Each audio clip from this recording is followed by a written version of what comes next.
제가 노인대학은 1박 2일을 합니다. 그럼 제가 이런 강의를 끝나면 절 찾아오는 할머니들이 참 많아요. 신부님, 내 얘기입니다. 그러면서 쫙 얘기하면 어떤 자식까지 있느냐면 생활 그 보조금 나오는 것까지 뺏어가는 자식들이 있어요. 여러분들 얘기야 무슨 아이고 여러분들 지금 자식 걱정할 때가 아니에요. 자, 몸이 아프면은 이제 이가 이제 문제가 생겨요. 그렇죠? 치과에를 갑니다. 치과에를 갔더니 의사 선생님이 하시는 말씀이 할머니 틀니로 하려면 300만 원, 걸으려면 500만 원, 임플란트로 하려면 3천만 원입니다. 이 돈 있어요, 없어요? 없습니다. 그러니까 추석 전에 아들한테 전화를 합니다. 한 달 전에 얘야 내가 요새 이가 아파갖고 소화도 안 되고 골도 아프고 잠도 안 온다. 그럼 아들놈이 딱 알아들어야 돼요. 우리 어머니 이가 없어서 나한테 이해해달라나 보다. 이렇게 알아들어야 되는데 지금 40대, 50대, 30대 된 자식들 중에 자기 어머니, 늙은 노모, 노부, 어금니 몇 개 빠진 거 아는 사람 얼마나 있어요? 없어요. 열어보지 않는 한 얼마나 알아요? 여러분들 지금 우리 엄마, 아버지 어금니 정확하게 몇 개 빠진 거 아는 분들 몇 분이나 계세요?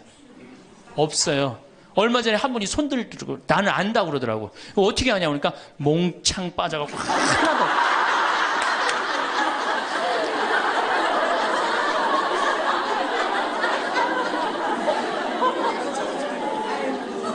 그러지 않는 한 자기 부모님 어금니 몇 개 빠진 거 아는 사람 없어요. 제가 지금 강의를 한 10만 명 이상 했는데 정말로 아는 사람들 없어요. 그러니까 이 아들놈이 한다는 소리가 어머니 소금으로 양치하세요. 헬 이빨이 있어야지 소금으로 해든지 말든지 했지. 이 속으로 끓는 거죠. 2주 전에 또 전화를 합니다. 얘야 내가 요새 이가 더 아파갖고 소화도 안 되고 잠도 안 오고 골도 더 아프다. 어머니 왜 이렇게 내 말을 안 듣느냐고 소금으로 해래니까. 그리고 이제 아들이 추석날 와갖고 용돈을 주고 왔는데 딱 10만 원을 주고 갔다. 그러면은 이때부터 미치는 거예요. 이때부터 속이 끓기 시작하는 거예요. 젊었을 때는 자식 키우는 재미로 보는 재미로 그렇게 했는데 지금은 이제 내 몸 하나도 이제 건사하기 힘들고 죽지도 않으니까 막 속이 막 미치는 거예요. 어디 가서 얘기하고 싶은데 창피해요, 안 창피해요? 창피합니다. 그러니까 이제 누굴 찾아오냐면 이제 본당 신부를 찾아옵니다. 저를 이제 찾아오는 거죠. 신부님, 내 말 좀 한번 들어보세요. 할머니들이 이제 내 말을 들어보라고 그러면은 이제 몸 아픈 거, 아들이 이해 안 해준 거 이런 것만 하면 내가 다 알아듣는데 우리 할머니들은 내 말 좀 들어보라고 그러면은 꼭 어디서부터 시작하냐면 대동아 전쟁부터 이제 시작해요.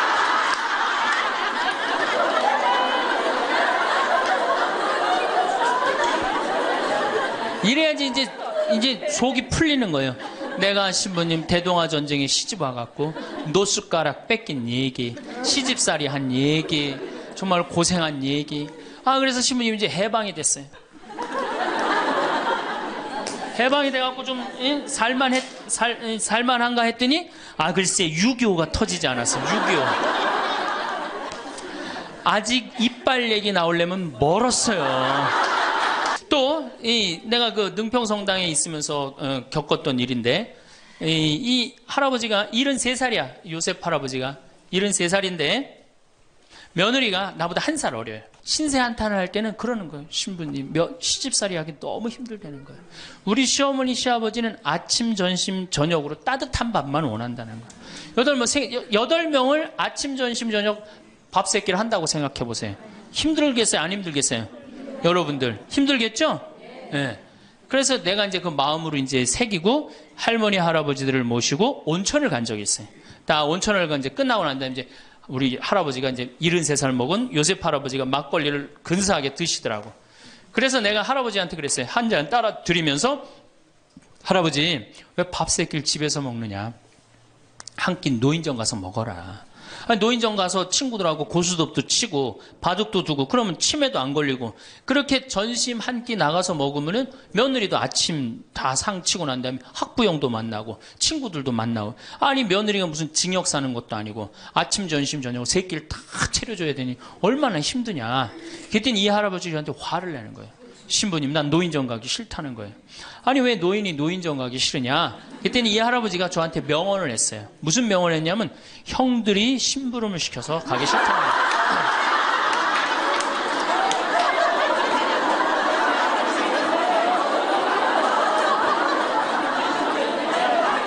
아니, 무슨 73세 형들이 심부름을 시키냐? 그랬더니, 아, 신부님, 모르는 소리 하지 마세요. 자기가 딱 나타나면은 술 받아와라, 라면 끓여라, 그런다는 거예요. 그래서 노인정 가기 싫다는 거예요. 제가 그때 너무 충격을 받아갖고 벌써 5년 전 얘기예요. 수원에 있는 아버지한테 가서 물어봤어요. 아버지 노인정 가세요. 그때 아버님이 73이셨어요. 아버님 노인정 가세요 안 가세요? 그랬더니 안 간다고 화를 내시더라고요. 아니 왜 노인정, 집에는 우리 어머니 아버지만 살고 자식들은 한 1km 반경에 떨어져서 살거든요. 왜 안 가시냐고 그랬더니 우리 아버님 하시는 말씀이 형들이 청소시켜서 가기 싫다.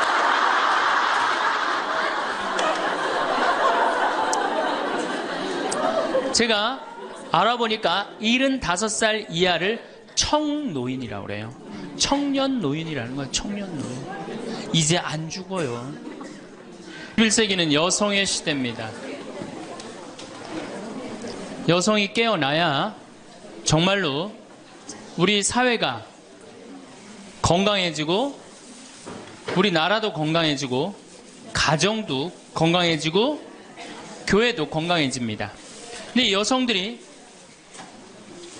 깨닫지 못하는 게 있어요. 지금 내 자식을 잘 키우면 늙어서 호강할 거라는 무의식 속에 착각이 있습니다. 또 하나는 내가 이루지 못한 꿈을 자식이 이룰 수 있을 거다, 이루어 줄 거라는 착각을 해요. 그런데 자식이 10살까지만 자식이라고 그래요. 10살 넘어서부터는 뭐예요? 자기 의견이 있고 자기 생각이 있고 자기 주장이 있으면서 떠나가기 시작하죠. 떠나가고 계속 떠나가는 거예요. 끝까지. 나이를 먹으면 먹을수록 가까워지는 게 아니라 어떻게 돼요? 나이를 먹으면 먹을수록 점점 멀어지는 게 자식입니다.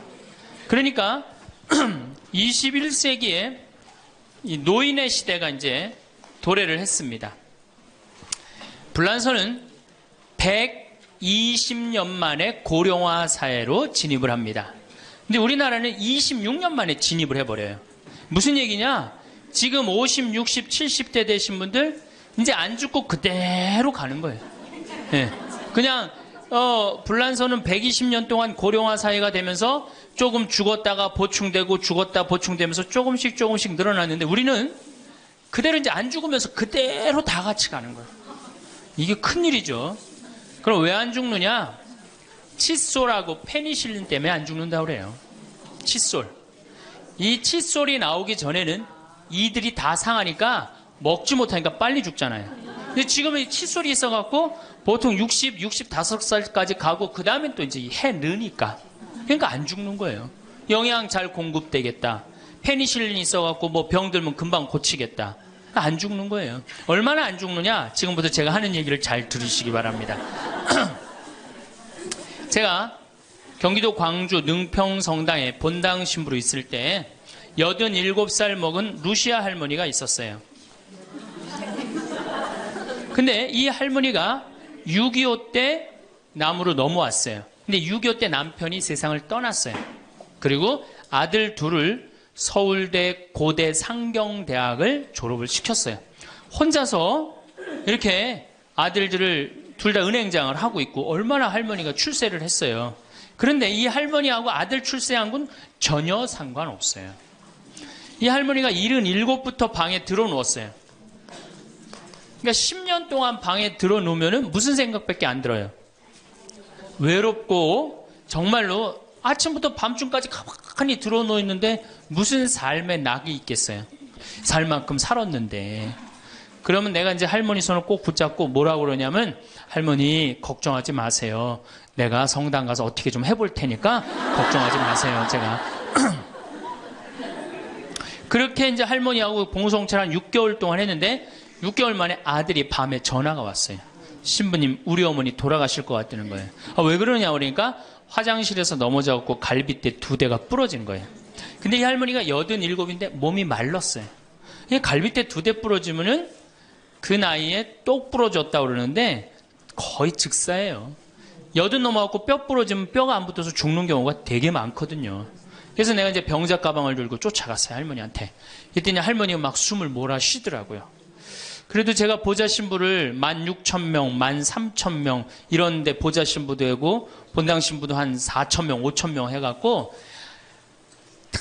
또 병자 성사를 많이 해갖고 딱 보면 알아요. 3개월 갈 거다, 한 달 갈 거다. 그래서 내가 아들한테 그래요. 한 3개월 갈 것 같으니까 3개월 정도 준비하라. 그럼 3개월에 어김없이 딱 가는 거예요.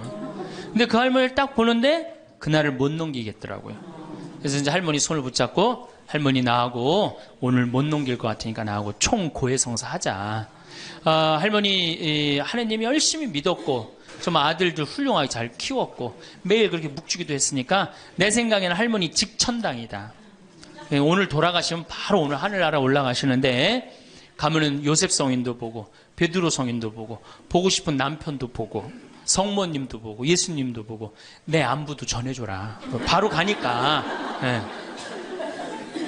할머니는 내 손을 꼭 붙잡고 뭐라 그러냐, 신부님 그동안 너무 고마웠다는 거예요. 올 때마다 사탕도 갖고 오고 선물도 갖고 오고 내 얘기도 들어주고 그래도 외롭지 않게 신부님 왔을 땐 행복했다는 거예요. 그래서 이제 내가 할머니 손을 잡고 할머니 장례미사 내가 잘해줄 테니까 강론도 잘하고 걱정하지 말아라. 하여튼 직천당 가서 이제 안부도 전해주고 내가 강론 잘해줄 테니까 걱정하지 말고 잘 가셔라. 할머니는 그동안 너무너무 고마웠다. 그러면서 이제 서로 손을 꼭 잡고 죽기로 이제 합의를 이제 봤어요. 이제.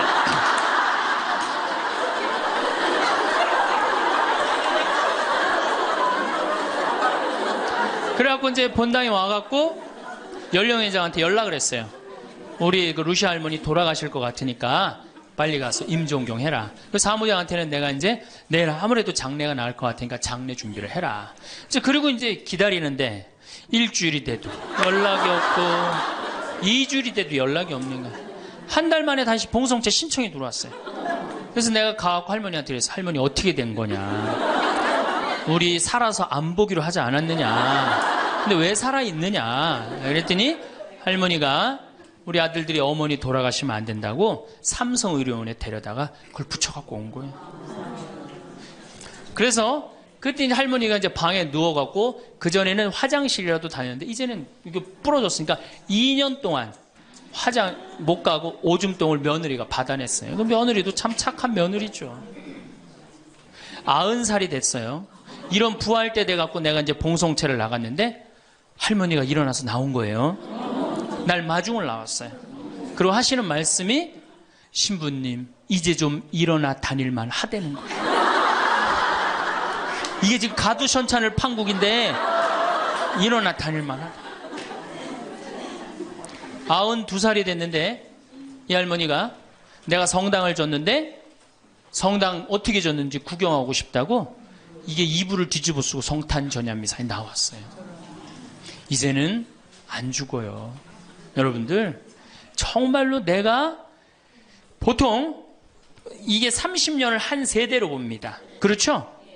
그 60까지 결혼 30에서 60까지 정말 오래 사는 거예요. 근데 요즘은 이제 90까지 한 남자하고 60년을 살아요. 살만해요? 한 남자하고 한 여자하고 한 남자하고 부부로 만나서 딱 30년 사는 게 가장 맞대요. 그래서 그걸 30년을 한 세대로 보는 거예요. 근데 이게 더블로 사네. 한 남자랑. 저는 생각 잘했죠. 장가 안 가고 혼자 사는 게 정말 좋은 거예요. 마침 우리 고향 사람이야. 그래서 아주 참 내가 이뻐했죠, 마음으로. 근데 이 며느리가 애를 4을 낳았어요. 그게 참 착해요. 누가 봐도. 그래서 다 효녀라고 그랬어요. 효부라고 그러고. 그 이렇게 보면은 정말로 성당도 열심히 나오고 시어머니 시아버지도 잘 모시고. 근데 나한테 와서 이제 개인적으로 제가 여기 3년 전에 수원 고등동 성당에 95살 먹은 할머니가 오셔갖고 래프팅 하고 가셨어요. 배 타는 거 있죠? 그래서 내가 그때 그랬어. 할머니는 참 죽기 전에 이렇게 래프팅도 하고 하니까 너무 좋다고 그랬더니 그 할머니가 나도 원이 없다고 이렇게 이 나이에 래프팅 배 타고 강에 래프팅을 했다고. 작년에 97인데 또 와서 또 하고 갔어요.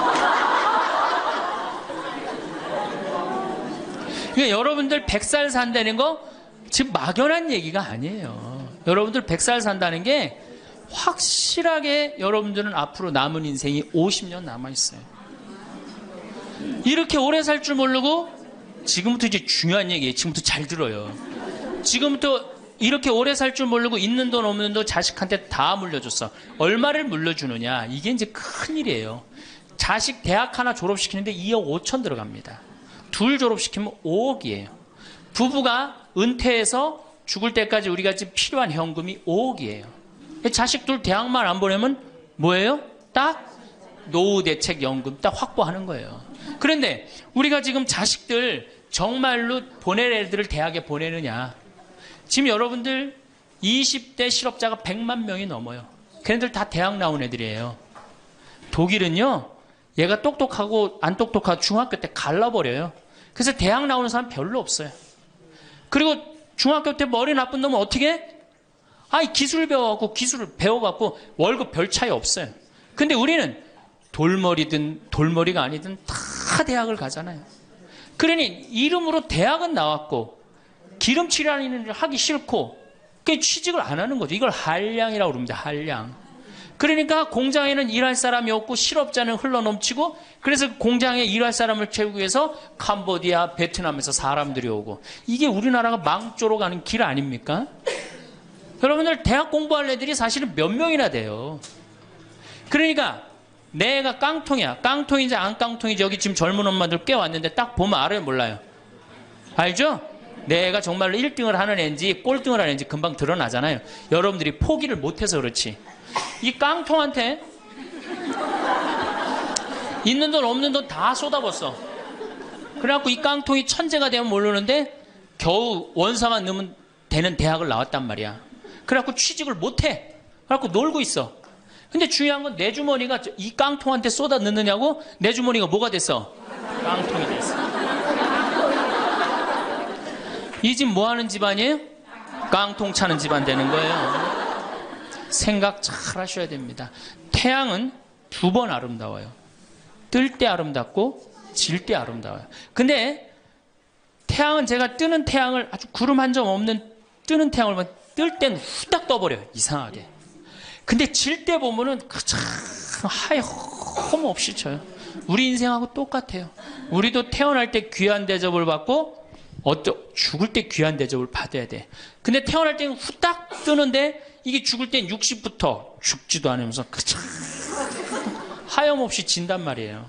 그러니 여러분들 이렇게 돈도 안 모아놓고 죽지도 않고 이 문제 심각하지 않아요?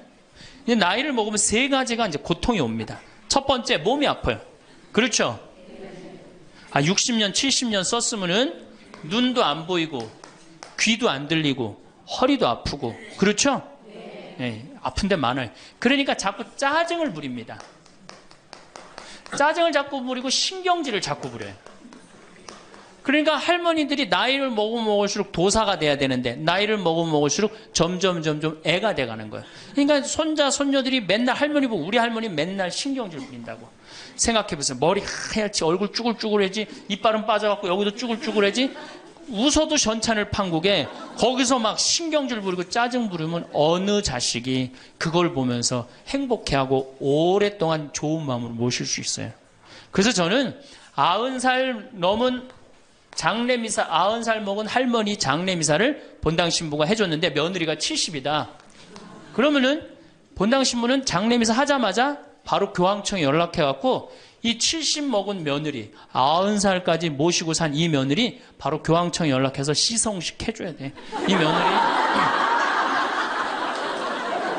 본당신부 꼭 할 일이에요. 기적심사 필요 없어요. 그냥 90살까지 모시고 산 것만 해도 뭐예요? 기적이에요. 기적. 안 버리고. 제가 어저께 식사하면서 잠깐 그런 얘기 들었는데 필리핀에 자식이 집 팔고 들어오면은 모시겠다고 그랬는데 버린 자식이 있었다며요. 그리고 또 뭐 캐나다에 며칠 전에 또 어디에서 나왔다고 그러더라고. 자식이 그렇게. 여러분들 그게요 남 얘기 아니에요. 참 우리 지금 70대 80대 된 할머니 할아버지들한테 잘해야 돼요. 53년부터 62년까지 똥구멍이 찢어지게 가난하게 고생한 얘기 합니다. 전 정말 몰랐어요. 똥구멍이 찢어지게 가난하다는 얘기를 참 많이 들었는데, 그래서 할머니한테 한번 물어봤어요. 할머니, 똥구멍이 찢어진 게 뭐예요? 신부님, 말도 마십시오.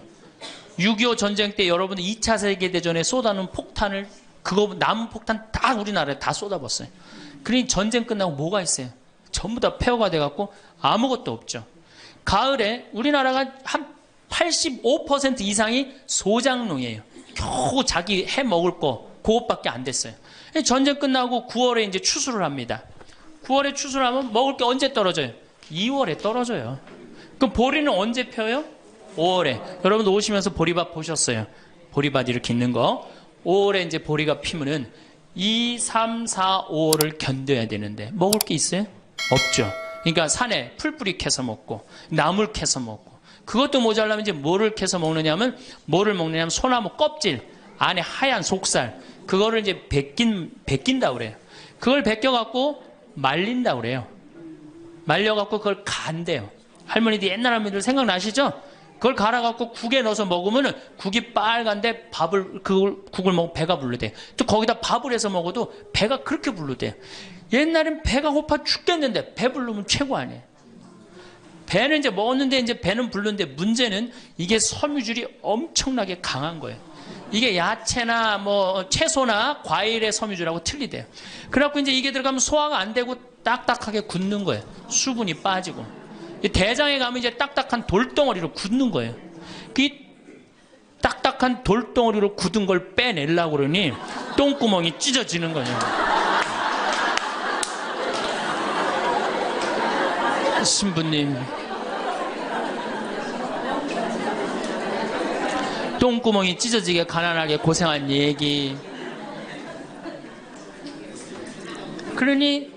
그리고 이제 내가 자식들을 이제 내 자식만은 고생을 시키지 않으려고 정말 내가 먹고 싶은 거, 쓰고 싶은 거, 다니고 싶은 거 안 하고 논 팔고 소 팔고 정말로 고생해서 내 자식을 키워놨는데, 내가 늙어서 이해해달라고 그러는데, 아니 이 10만 원을 갖다 줬으면 신부님 억울해서 못 살겠다, 분해서 못 살겠다, 그 얘기를 해요. 이 얘기가 사실 남 얘기가 아니에요. 제 얘기예요, 제 얘기. 제가 아버님 70살 때 종합검진을 해드렸어요. 종합검진을 이렇게 해드렸는데 깜짝 놀랐어요. 결과를 보고 어금니가 하나도 없으신 거예요. 어금니가 하나도 없어요. 그러니까 아버지, 제가 맨날 이렇게 갈비집에 가서 갈비 사드릴 때 뭘로 드셨느냐고 그랬더니 아들 신부가 사주는 거라 앞니로 그냥 대충 씹어갖고 삼켰다는 거예요. 정말 기가 막히죠. 내가 전국에 다니면서 강의를 이렇게 했는데 내 아버지 입 빠진 건 모르고 참 창피하더라고요. 그래서 마침 내가 이제 치과 의사 하나를 세례를 줬어요. 그래서 불렀어요. 내가 너 세례를 줬는데 내가 네 세례를 주면 내가 네 영적인 아버지다. 근데 우리 육적인 아버지가 이가 하나도 없다. 돈은 내가 요것밖에 없으니까 네가 아버지다 생각하고 완벽하게 해놔라. 뭐 가장 정성을 들여서 해놔라. 내가 뭐 그 병원도 축성도 해주고 다 해줬으니까. 그래갖고 정말 아버지 하듯이, 아버지라고 그래라 그냥. 그래, 아버지 하듯이 거의 1년 동안 매주일 공사를 한 거죠. 그래갖고 완벽하게 해드렸어요.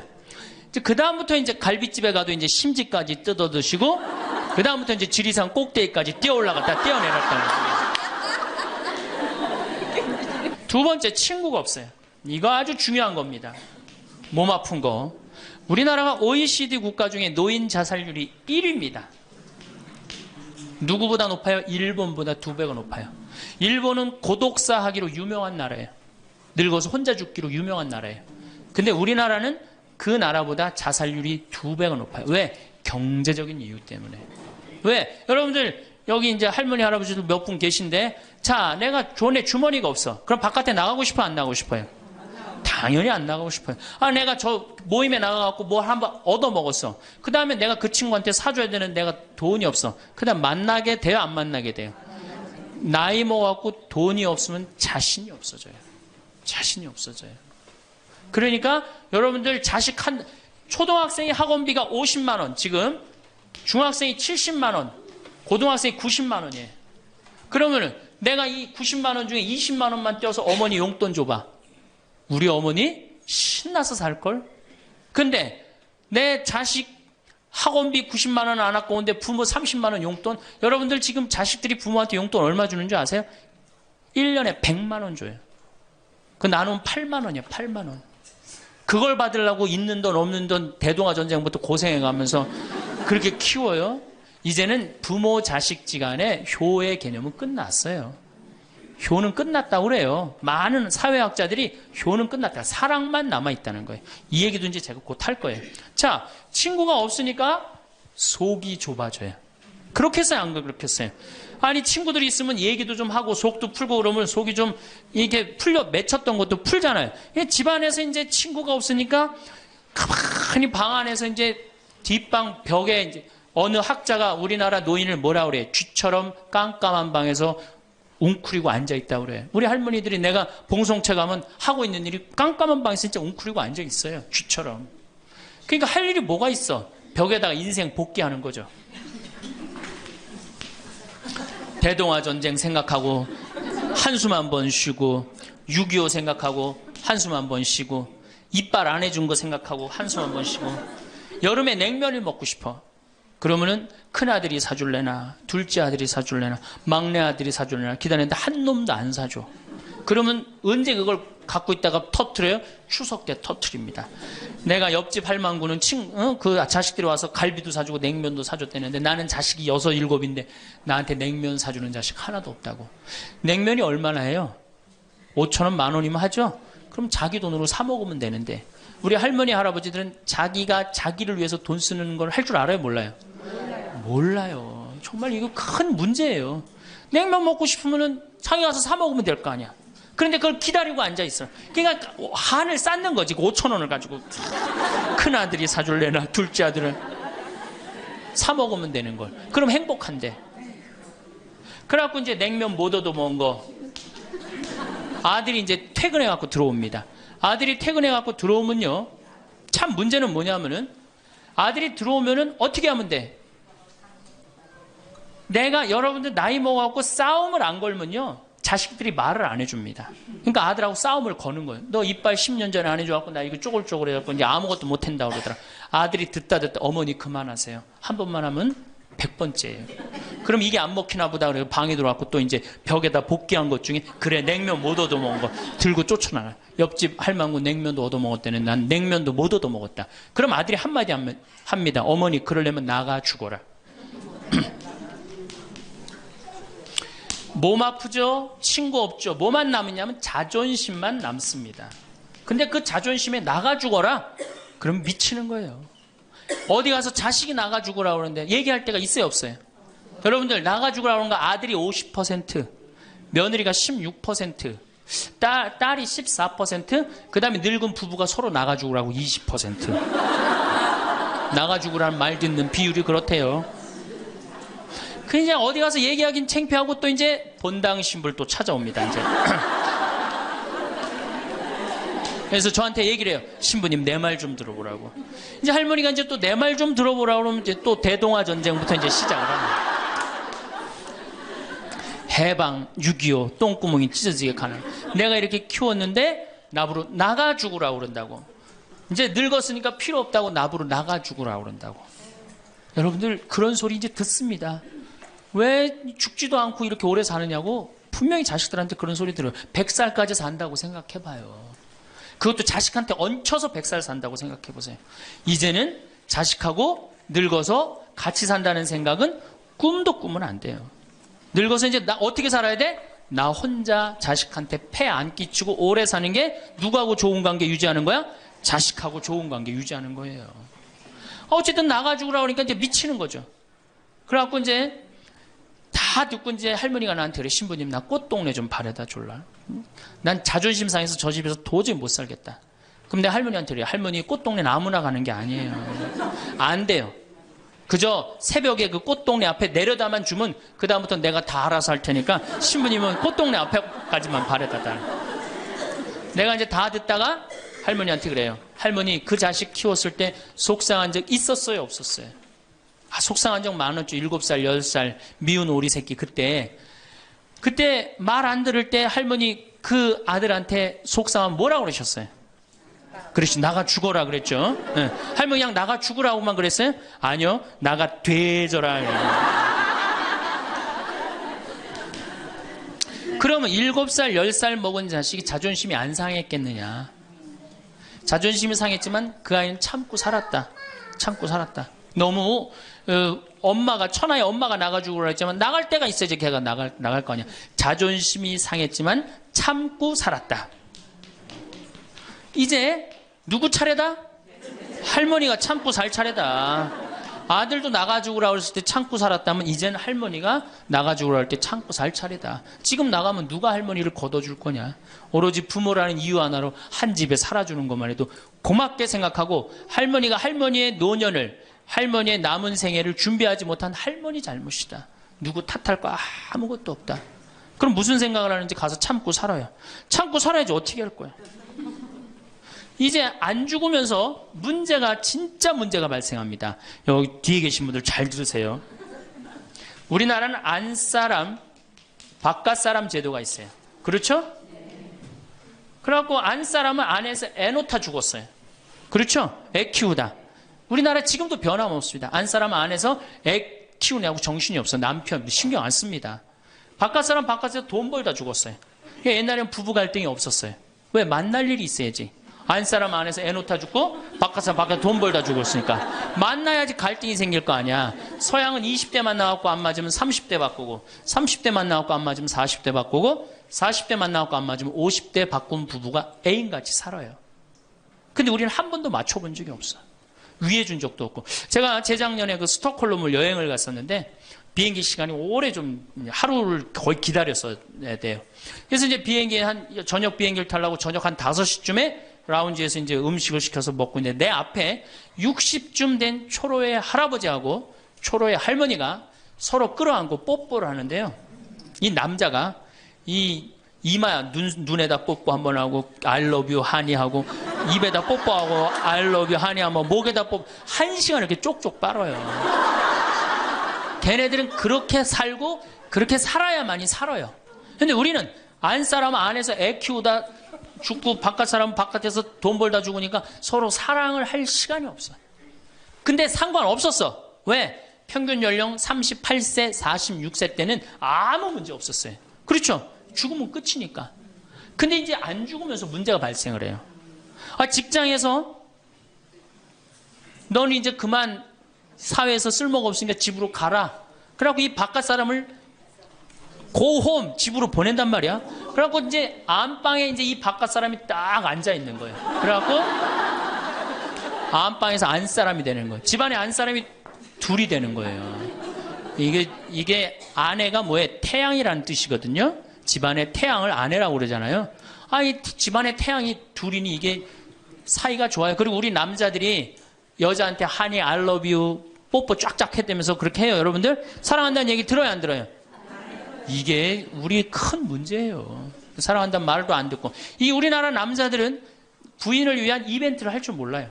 그러니까 이게 어떻게 있느냐면 가을 젖은 낙엽 땅바닥에 붙어 있듯이 쫙 부인한테 붙어 있으면서 밥 새끼 따박따박 그냥 받아먹고 끝난단 말이야. 설거지를 하기라나 뭘 하기라나. 그러니 미치는 거죠. 그러니까 할머니들이 저한테 진짜 할머니들이 그런 얘기 많이 해요. 정말 30년 40년 동안 밥 해대는 거 지겹다고. 지겹죠. 설거지를 해기래나 뭐 사랑한다고 말을 해기래나 뽀뽀를 해주기래나 그냥 소리나 뻑뻑 지르고 침부림이나 시키고. 근데 이 할아버지가, 어떤 할아버지가 갑자기 심장마비로 죽었어요. 그냥 얼마나 할머니가 좋아. 심장마비로 죽었으니. 병원에 가니까 의사가 딱 청진길 대더니 할아버지 돌아가셨다고, 심장마비로. 이제 간호사한테 다 처리해갖고 냉도실로 모시라고. 영안실로. 그래갖고 이제 영안실로 이렇게 할머니가 이제 이렇게 할아버지 뒤를 따라가는데 이 할아버지가 가다가 깨어난 거예요. 깨어나갖고 이제 할머니가 뒤 따라온단 말이야. 그러니까 나 좀 살아났으니까 얘기 좀 해달라고 막 그러니까 이 할머니가 못 들은 척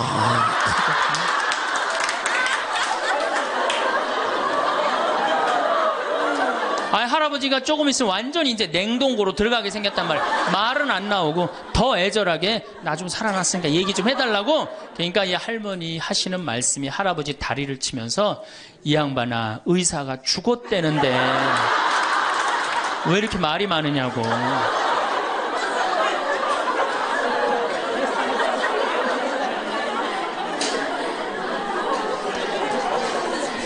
반대로 우리 여성들, 우리나라 이 여성 아내들이 남편한테 잘하느냐?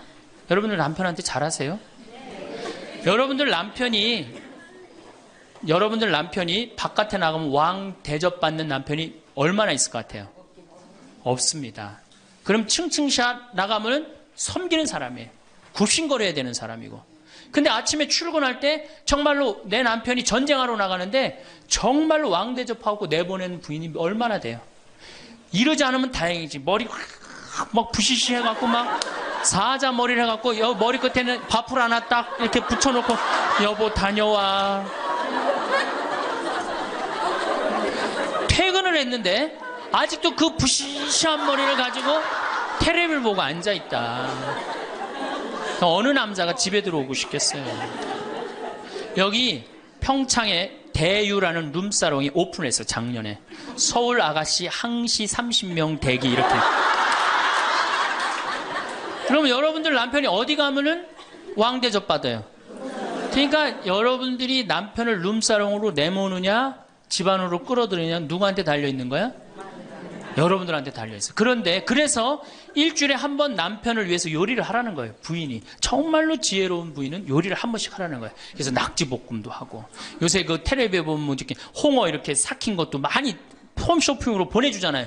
딱 해갖고 삼합 딱 해갖고 와인 하나 딱 준비하고 이브닝 드레스도 좀 쫙 입고 이런 이벤트가 있어야지 60년을 같이 살지. 무슨 재미로 60년을 살아요. 이건 뭐 김치찌개 한번 해줬단 말이야. 부인이 저녁에 김치찌개 해줬는데 다음날 아침에 출근할 때 보니까 그거 졸여갖고 이제 또 내놨단 말이야. 저녁에 퇴근할 갖고 왔는데 그걸 볶아갖고 또 내놨어.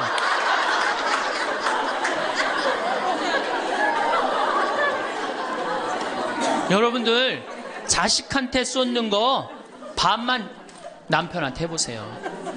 여러분들 아마 얻고 살 거예요. 나이 먹어서 유일한 친구가 누굽니까?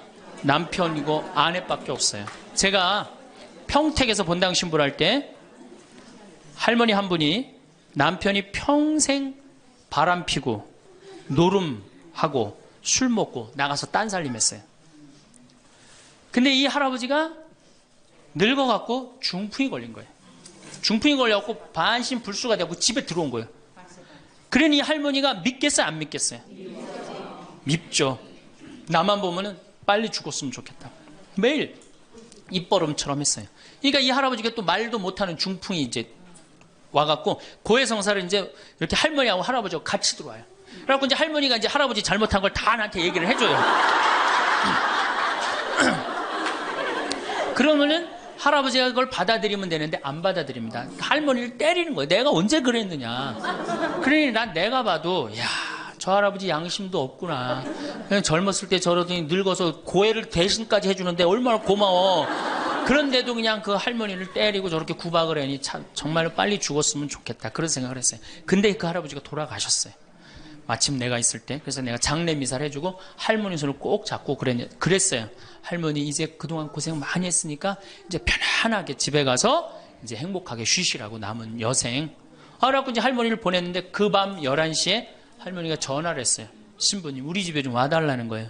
한참 자는데. 왜 그러시냐고 그러니까 그 병상에 누워있던 남편이 없으니까 이 집이 그렇게 무섭고 쓸쓸하고 외롭고 허전하다는 거야. 지금 빨리 와서 기도를 해달라는 거야.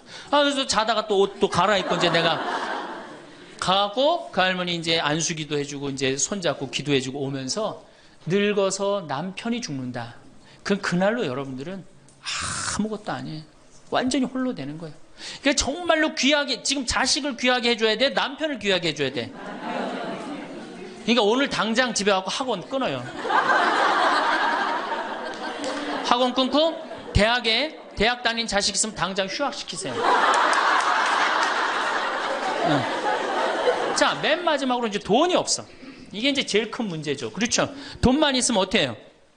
자식하고 관계가 굉장히 좋습니다. 돈만 있으면. 어느 정도로 좋으냐? 작년에 내가 여기 우리 생태마을에 콩을 계약 재배를 했어요.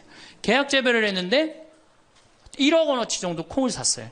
그런데 제가 무슨 일이 좀 생겨갖고 돈이 없어졌어요. 있던 돈이. 그 돈이 이제 한 2달이나 3달 후에 나오는데 농민들은 빨리 돈을 달라는 거예요. 이 계약 재배해갖고 왜 안 주냐. 그래갖고 쩔쩔 매는데 꼭 요맘때예요. 우리 어머니가 딱 오시더니 아들이 막 쩔쩔 매고 사람들이 막 농민들이 왔다 갔다 하는 걸 보고 왜 그러시냐고 신부님. 그래서 내가 원래 계약 재배를 했는데 돈이 원래 한 2억이 들어오기로 했는데 그 돈이 안 들어왔고 내가 지금 못 줘서 지금 너무너무 당황스럽다고 그냥 그 얘기만 저는 했어요.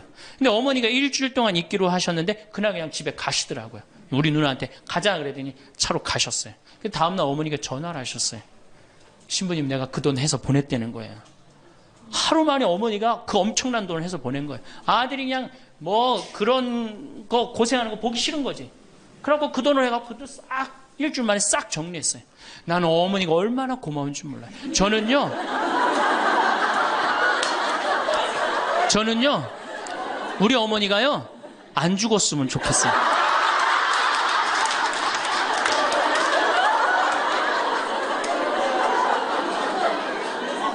얼마나 좋아요. 은행이 이렇게 꿔주겠어요? 은행이 꿔줘요? 그러니까 나이를 먹어갖고 자식한테 줄 수 있는 게 있어야 돼요. 근데 한꺼번에 다 주면 안 돼. 조금씩. 그리고 그 자식이 나한테 돌려주는 게 있는 자식한테 줘야지 줬는데 안 주는 자식은 싹수가 노란 거예요.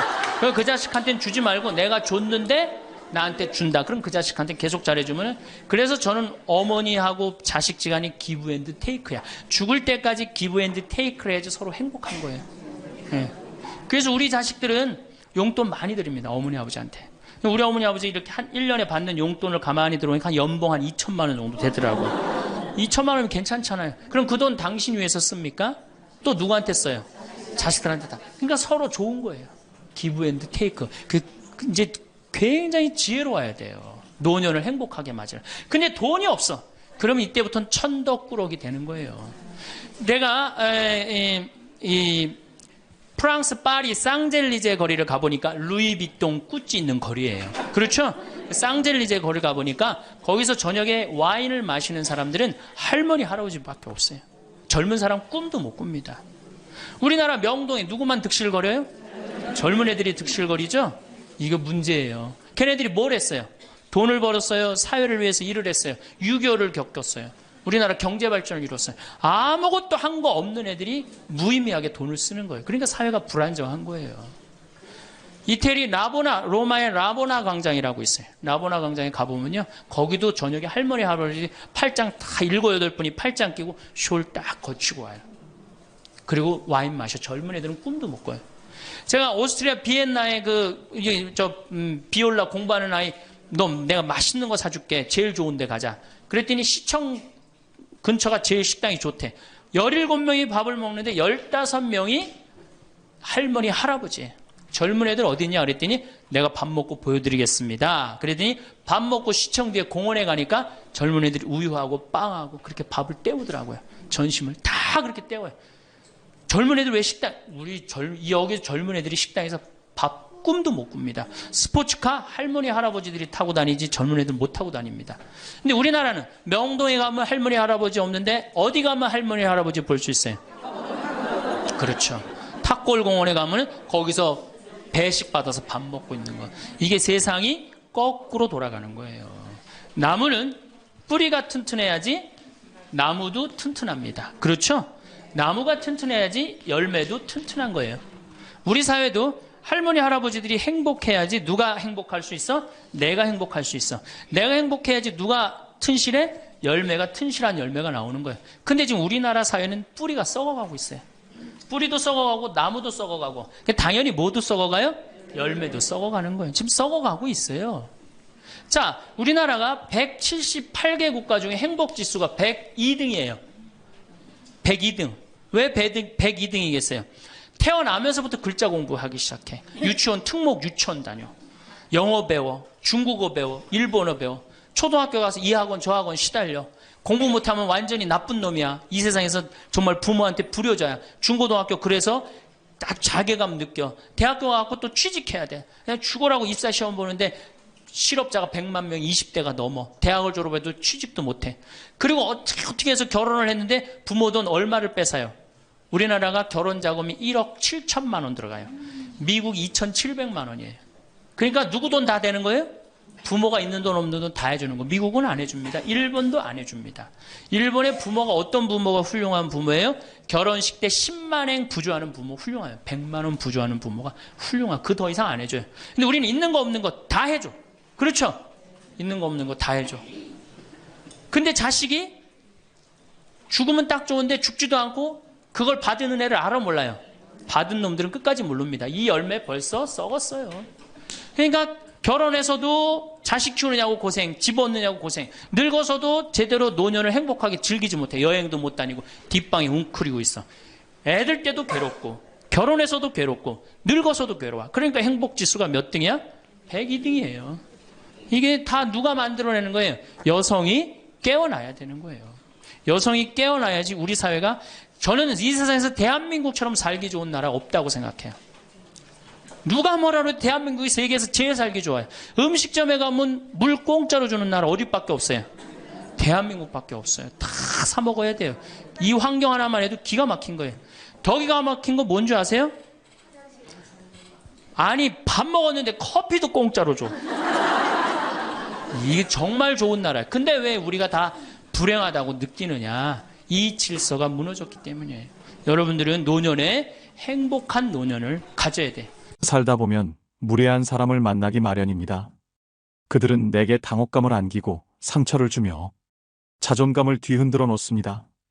어떤 인간관계는 유지를 하는 그 자체만으로 지나치게 에너지가 들 때가 있습니다.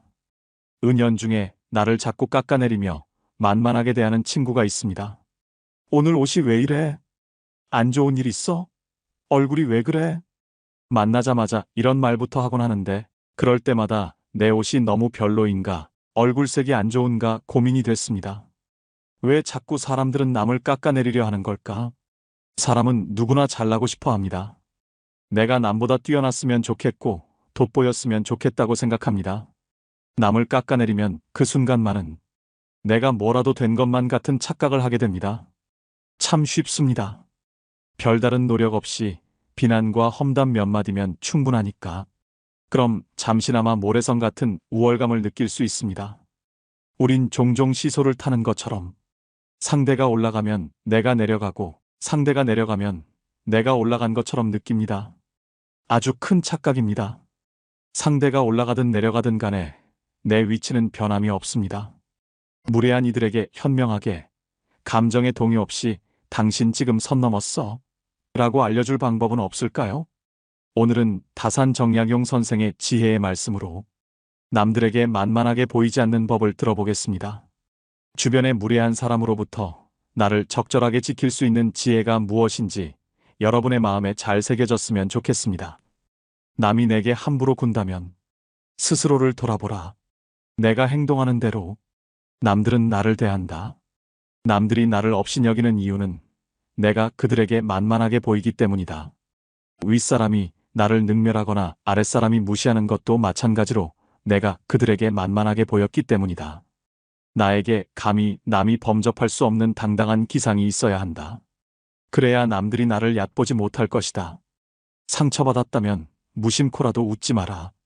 무례한 사람에게는 제대로 대응해야 다음번에 그런 일이 발생하지 않는다.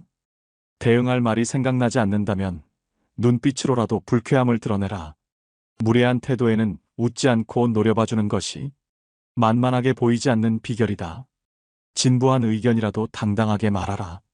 아무리 깊이 생각했어도 말하지 않으면 생각하지 않은 것과 같다. 소소하고 진부한 의견이라도 당당하게 말하면 훨씬 호감을 살 수 있다. 말끝을 흐리지 마라.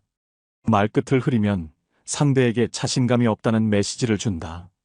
말끝을 흐리는 것은 만만하게 보이는 지름길이다. 하고 싶은 말만 명확하게 표현하는 것이 훨씬 당당하게 보일 수 있다. 내가 잘못한 것이 없는데, 남들이 이러쿵저러쿵 한다고 안절부절해서도 안 되고, 내가 특별히 잘한 것이 없는데, 남들이 칭찬한다고 우쭐대서도 안 된다. 남에게 휘둘리지 말고 홀로 굳건해져라. 무겁게 움직여라. 행동을 무겁게 하되 제대로 무거워지지 않으면 더욱 무겁게 하도록 애써야 한다. 어떠한 일이 틀어진다면 스스로를 반성할 뿐 남을 탓하지 말고 내 스스로 떳떳하게 밀고 나가야 한다. 누가 뭐라 해도 의견을 굽히지 말고 밀고 나가라. 또한 나 자신을 업신여기지 마라. 내가 나를 업신여기면 다른 사람들은 반드시 나를 무시한다. 실없이 남들을 칭찬하면 그 말은 진정성을 잃는다. 내가 나를 귀하게 여기고 소중하게 여기지 않기에 남들도 나를 소중하게 생각하지 않고 무례하게 행동하는 것이다. 이를 희비하는 모습을 남들에게 보이지 마라. 밥 한 끼 굶었다고 신경질을 내거나 함께 배불리 먹었다고 금세 행복해하는 것은 천한 짐승들이나 하는 행동이다. 감정의 기복은 내면의 수련이 그만큼 부족한 탓에 생기는 것이다. 상황의 작은 변화에 이를 희비해서는 안 된다. 세상을 다 얻은 양 날뛰지 말고 세상이 다 끝난 듯 한숨 쉬지도 마라. 한치 앞을 내다보지 못한 채 들뜨거나 가라앉지 마라. 바람이 불어 흔들 수 있는 것은 물결의 표면뿐이다. 정작 깊은 물속은 거센 바람에도 미동조차 하지 않는다. 이처럼 매사에 이를 희비하지 않으며 깊은 속내를 지니고 경박함을 끊어라. 말과 생각을 맑게 하라. 좋은 말과 좋은 생각은 나를 더 나은 삶으로 이끌어줄 것이다. 사람이 자주 하는 말과 생각을 들어보면 그 사람을 알 수 있다. 항상 신중하게 생각하며 말을 해야 한다. 불만과 불평의 말을 계속하면 결국 나의 삶은 불평의 연속으로 이어질 것이며 좋은 생각과 말을 계속하면 나의 삶은 더욱더 풍요로워질 것이다. 유익하지 않은 말은 스스로 삼켜라. 어른의 말이란 100마디에 고민을 한마디로 삼키는 것이다. 하찮은 말들이 내 입안에 맴돌 때는 내 것이지만 입 밖에 나오는 순간 나를 휘두르는 주인이 된다. 나는 내가 한 말에 스스로 영향받으며 살아갈 수밖에 없다. 부정적인 말을 계속하면 부정적으로 살 수밖에 없게 된다. 부정적인 말에 휘둘리지 말라. 진정한 어른이란 무엇인가를 생각하라. 진정한 어른은 살아온 경험과 겪어온 세월에 휘둘리지 않는 사람을 말한다. 하지만 인간의 마음은 늘 휘청거리기 때문에 그 중심을 단단히 붙잡아야 한다. 몸가짐을 바르게 하고 혼자 말을 하더라도 못된 말을 하지 마라. 혼자 있을 때도 절제하고 단정함을 유지하는 것이 바른 삶의 자세이다. 그렇다고 스스로를 너무 몰아세우지는 말라. 작은 상자에 큰 물건을 억지로 담으려고 하면 부서지고 만다. 사람의 욕심도 마찬가지다. 좋은 말도 가려서 하고 충고도 살펴서 해라. 무심코 던진 한마디가 비수가 되어 박힌다. 생각 없이 한 행동이 걷잡을 수 없이 커진다. 말의 무게는 내가 생각하는 것보다 막중한 법이다. 그들은 너를 대접하고 마음으로 존경하게 될 것이니 가볍게 말하지 않아야 하는 법이다. 말과 행동이 사려 깊지 못해 원망을 사고 재앙을 부른다. 내가 뱉는 말이 나의 그릇이 된다. 그릇에 무엇을 담는가는 오롯이 나만의 몫이다. 자신이 한 말이나 약속에 대해 책임지지 않고 거짓말이나 이상한 소리를 늘어놓는 것은 군자의 행동이 아니다. 지키지 못할 말이라면 뱉지 말고 뱉은 말은 도리를 다해 지켜라. 자신을 자랑하는 것은 반드시 삼가라. 남을 꾸짖는 말을 하지 말라. 선인은 악한 사람이 자신을 꾸짖어도 대꾸조차 하지 않는다. 대꾸하지 않으면 마음이 맑고 한가롭다. 어리석은 자는 악한 사람이 자신을 꾸짖으면 다른 꾸짖는 말로 대꾸한다. 이렇게 대꾸를 하면 입에 불이 붙는 것처럼 뜨겁고 끓는다. 이는 마치 사람이 하늘을 향해 침을 뱉는 것과 같이 도리어 자기에게 돌아온다. 내가 하는 말을 신중하게 선택하는 습관을 가져라. 자세를 바르게 하라. 바른 자세야말로 강력한 언어수단이다. 자세를 바르게 하면 말의 설득력이 높아지고 심리적으로 자신감이 생긴다. 바른 자세만으로도 당당한 이미지를 만들 수 있다. 자세가 바르면 인생도 밝아진다. 바른 자세로 앉을 때 낯빛이 바르게 되고 두려움이 줄어든다. 허리를 고추 세우고 앉으면 단전에서부터 정수리로 뜨거운 기운이 밀고 올라온다. 허리를 숙이거나 등을 기대면 기운은 다시 퍼져버린다. 뭔가 제대로 흘러가고 있지 않다는 표시이다. 불편함의 원인을 찾기 전에 먼저 지금 있는 자세를 취해라. 고쳐 앉는 것만으로도 판단이 맑아지게 된다. 지금 땅에 서 있다면 수직으로 바로 서라. 서 있는 몸이 지면과 수직에서 벗어나는 것은 몸이 한쪽으로 기운다는 것이다. 그렇게 되면 긴장과 경직이 초래된다. 자세를 바로 하라. 힘든 일이 있거나 마음이 괴로울 때도 바른 자세로 이겨내라. 자세는 몸과 마음의 상태를 대변한다. 호연지기를 길러라. 악행은 작더라도 저지르지 말고 선행은 작더라도 실행하라. 모든 일은 너그럽게 처리하면 나중에 복이 온다. 한때의 분함을 참으면 10일 동안 근심을 면할 수 있다. 사람은 자고로 호연지기를 가져야 한다. 호연지기가 사라지면 그 사람의 인생은 그때부터 힘들어진다. 군자는 마음에 부끄러운 일이 없고 거짓이 없을 때만 깃드는 거룩한 기운을 가지고 있다. 늘 떳떳한 마음을 가져라. 일정한 직업이 없어도 변치 않는 마음을 갖져라. 재산이 없어도 떳떳한 마음을 가질 수 있지만 떳떳한 마음이 없으면 탐욕스러워진다. 부귀영화는 인내와 근면에서 생기고 편안하고 즐거운 삶은 성실과 검소하면서 생긴다. 각자의 직분을 알고 맡은 일에 충실한 것이 근면의 시작이다. 근면함 속에 항심이 싹 트고 이는 삶의 든든한 뒷심이다. 학문을 닫고 생각을 깊게 하여 옳은 것을 가려내는 것을 힘써 배워라. 그리고 배운 것을 바탕으로 확고한 신념을 가지고 꾸준히 노력해라. 덕은 갈고 닦아야만 쌓이고 복은 선행을 쌓아야만 얻을 수 있다. 선행을 쌓은 집안에는 반드시 경사스러운 일이 뒤따른다. 사람으로서 성현이 아니고서야 누가 허물이 없겠는가. 허물이 있더라도 능히 고쳐야만 더욱더 훌륭해진다. 자기 안의 화를 다스릴 수 있어야 한다. 사람은 누구나 감정의 폭발을 억누르기 어려운 때가 있다. 그러나 한 가지 확실한 것은 흥분해서 자제력을 잃으면 그 분노는 자기 몸을 망치는 도끼가 될 것임을 명심해야 한다. 흥분해서 자제력을 잃는다면 결코 그릇이 큰 사람이 되지 못하리라. 세상에 비스듬히 드러눕고 옆으로 삐딱하게 서고 아무렇게나 짓거리고 이리저리 굴리면서도 경건한 마음을 가질 수 있는 사람은 없다. 때문에 몸을 움직이는 것, 말하는 것, 얼굴빛을 바르게 하는 것, 이 세 가지가 살아가는 데 있어서 가장 먼저 마음을 기울여야 할 것들이다. 지금 나의 부족한 모습에 실망하였는가? 그럴 필요 없다. 탁월함이란 완성형이 아니라 완성을 향해 꾸준히 걸어가는 것이다. 진정한 어른이란 완성된 사람이 아니라 스스로 바른 사람이 되려고 최선을 다하는 존재이다.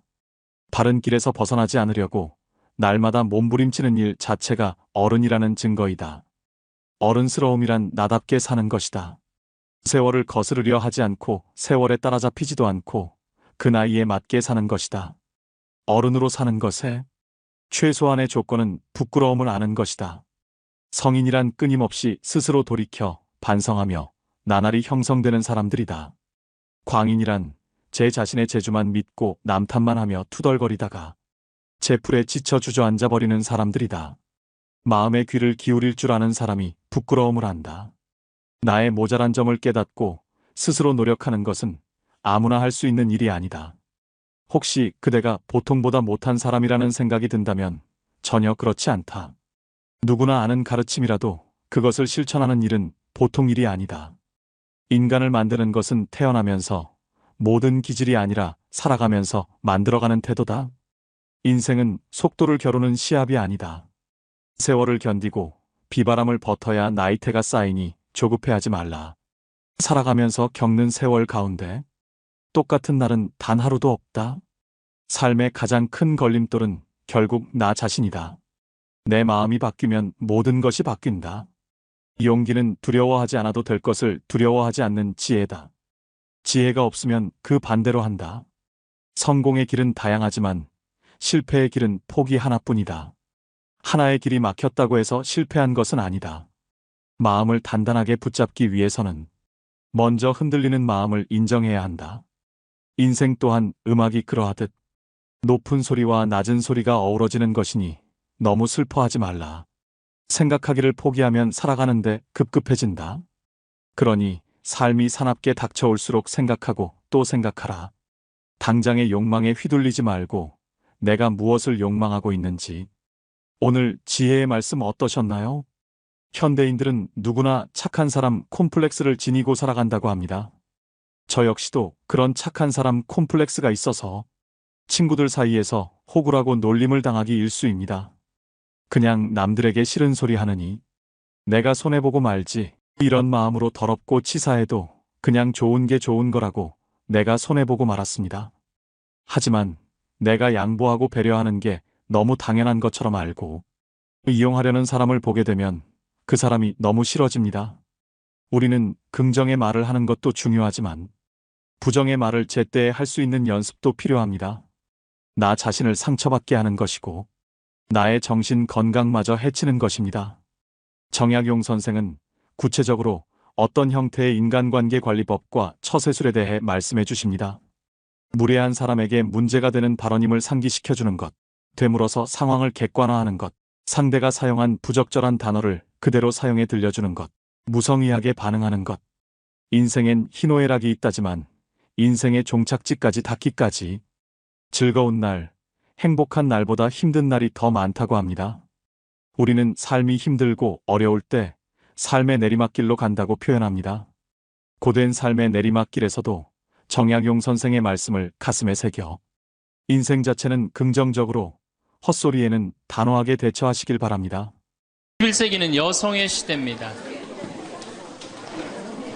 여성이 깨어나야 정말로 우리 사회가 건강해지고 우리나라도 건강해지고 가정도 건강해지고 교회도 건강해집니다. 근데 여성들이 깨닫지 못하는 게 있어요. 지금 내 자식을 잘 키우면 늙어서 호강할 거라는 무의식 속에 착각이 있습니다.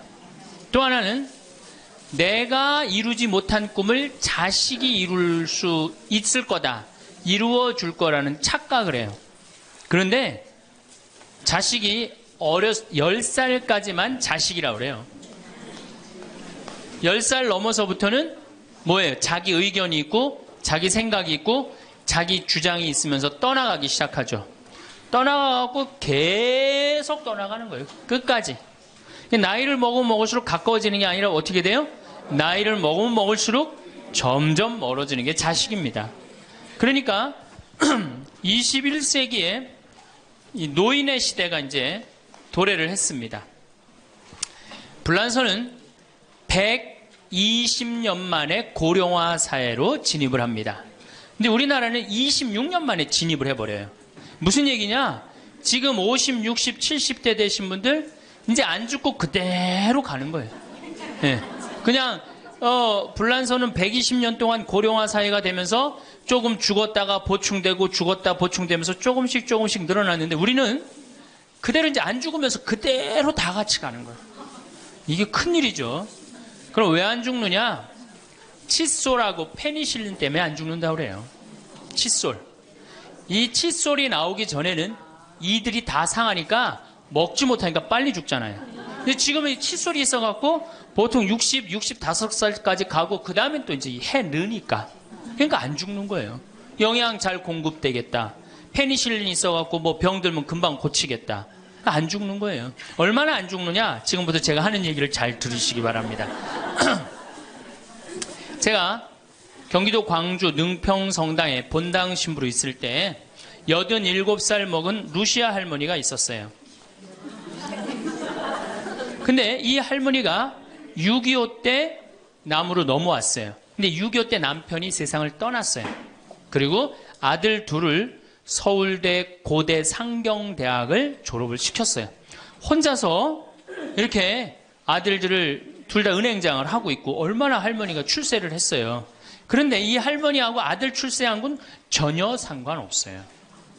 이 할머니가 77부터 방에 들어누웠어요. 그러니까 10년 동안 방에 들어놓으면 무슨 생각밖에 안 들어요. 외롭고 정말로 아침부터 밤중까지 가만히 들어놓여 있는데 무슨 삶의 낙이 있겠어요. 살 만큼 살았는데. 그러면 내가 이제 할머니 손을 꼭 붙잡고 뭐라고 그러냐면, 할머니 걱정하지 마세요. 내가 성당 가서 어떻게 좀 해볼 테니까 걱정하지 마세요. 제가. 그렇게 이제 할머니하고 봉송체를 한 6개월 동안 했는데 6개월 만에 아들이 밤에 전화가 왔어요. 신부님, 우리 어머니 돌아가실 것 같다는 거예요. 왜 그러냐 그러니까 화장실에서 넘어져갖고 갈비뼈 2대가 부러진 거예요. 근데 이 할머니가 87인데 몸이 말랐어요. 갈비뼈 2대 부러지면은 그 나이에 똑 부러졌다고 그러는데 거의 즉사예요. 80 넘어갖고 뼈 부러지면 뼈가 안 붙어서 죽는 경우가 되게 많거든요. 그래서 내가 이제 병자 가방을 들고 쫓아갔어요, 할머니한테. 그랬더니 할머니가 막 숨을 몰아쉬더라고요. 그래도 제가 보좌 신부를 16,000명, 13,000명 이런 데 보좌 신부도 하고 본당 신부도 한 4,000명, 5,000명 해갖고 또 병자 성사를 많이 해갖고 딱 보면 알아요. 3개월 갈 거다. 한 달 갈 거다. 그래서 내가 아들한테 그래요. 한 3개월 갈 것 같으니까 3개월 정도 준비하라. 그럼 3개월 후에 어김없이 딱 가는 거예요. 근데 그 할머니를 딱 보는데 그날을 못 넘기겠더라고요. 그래서 이제 할머니 손을 붙잡고 할머니 나하고 오늘 못 넘길 것 같으니까 나하고 총 고해성사 하자. 할머니 하느님이 열심히 믿었고 좀 아들들 훌륭하게 잘 키웠고 매일 그렇게 묵주기도 했으니까 내 생각에는 할머니 직천당이다. 오늘 돌아가시면 바로 오늘 하늘나라 올라가시는데 가면은 요셉 성인도 보고 베드로 성인도 보고 싶은 남편도 보고 성모님도 보고 예수님도 보고 내 안부도 전해줘라. 바로 가니까. 네. 할머니는 내 손을 꼭 붙잡고 뭐라 그러냐, 신부님 그동안 너무 고마웠다는 거예요. 올 때마다 사탕도 갖고 오고 선물도 갖고 오고 내 얘기도 들어주고 그래도 외롭지 않게 신부님 왔을 땐 행복했다는 거예요. 그래서 이제 내가 할머니 손을 잡고 할머니 장례미사 내가 잘해줄 테니까 강론도 잘하고 걱정하지 말아라. 하여튼 직천당 가서 이제 안부도 전해주고 내가 강론 잘해줄 테니까 걱정하지 말고 잘 가셔라. 할머니는 그동안 너무너무 고마웠다. 그러면서 이제 서로 손을 꼭 잡고 죽기로 이제 합의를 이제 봤어요. 이제.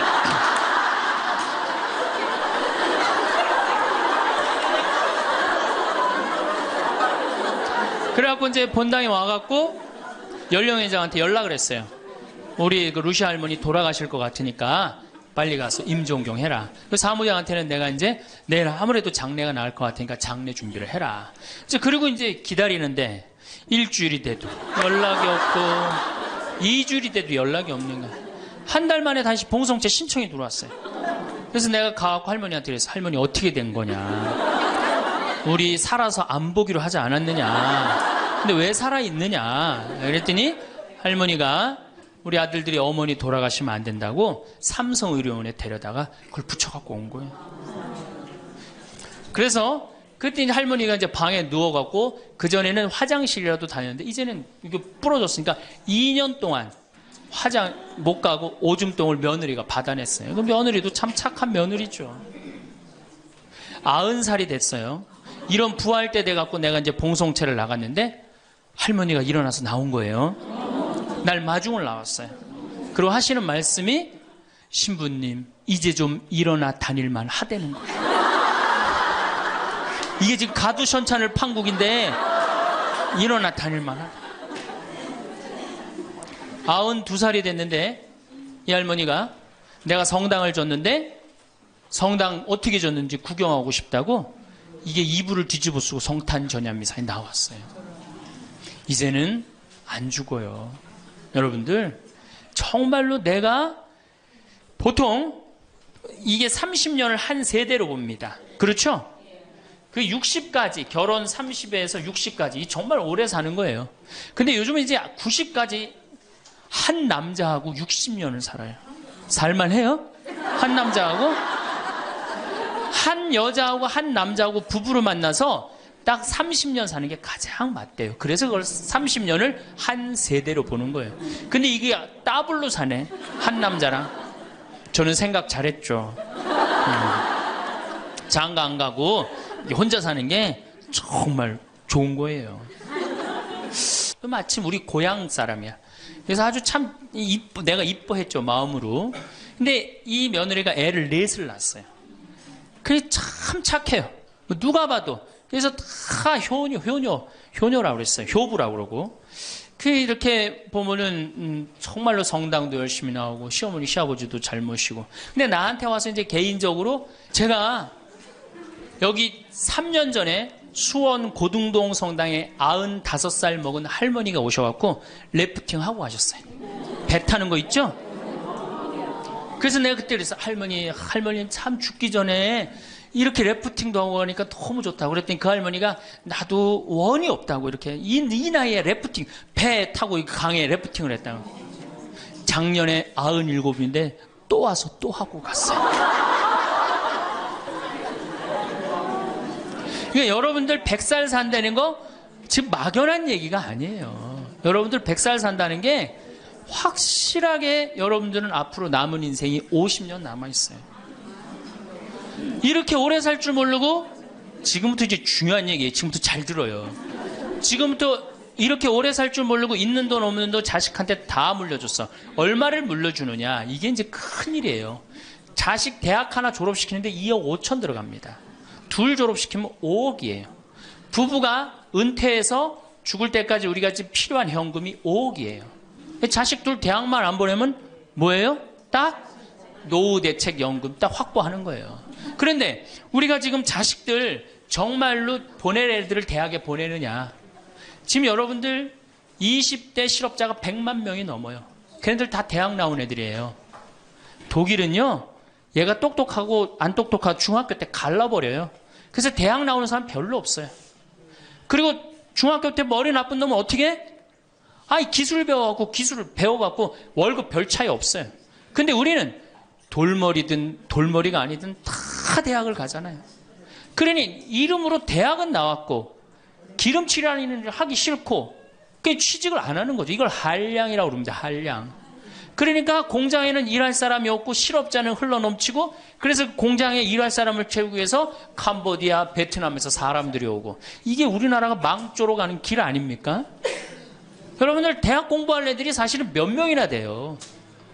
그러니까 내가 깡통이야. 깡통인지 안 깡통인지 여기 지금 젊은 엄마들 꽤 왔는데 딱 보면 알아요, 몰라요? 알죠?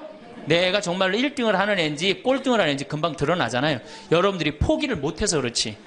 이 깡통한테 있는 돈 없는 돈 다 쏟아붓어. 그래갖고 이 깡통이 천재가 되면 모르는데 겨우 원서만 넣으면 되는 대학을 나왔단 말이야. 그래갖고 취직을 못해. 그래갖고 놀고 있어. 근데 중요한 건 내 주머니가 이 깡통한테 쏟아 넣느냐고 내 주머니가 뭐가 됐어? 깡통이 됐어. 이 집 뭐 하는 집안이에요? 깡통 차는 집안 되는 거예요. 생각 잘 하셔야 됩니다. 태양은 두 번 아름다워요. 뜰 때 아름답고 질 때 아름다워요. 근데 태양은 제가 뜨는 태양을 아주 구름 한 점 없는 뜨는 태양을 보면 뜰 때는 후딱 떠버려요. 이상하게. 근데 질 때 보면은 참 하염 없이 쳐요. 우리 인생하고 똑같아요. 우리도 태어날 때 귀한 대접을 받고 죽을 때 귀한 대접을 받아야 돼. 근데 태어날 때는 후딱 뜨는데 이게 죽을 땐 60부터 죽지도 않으면서 하염없이 진단 말이에요.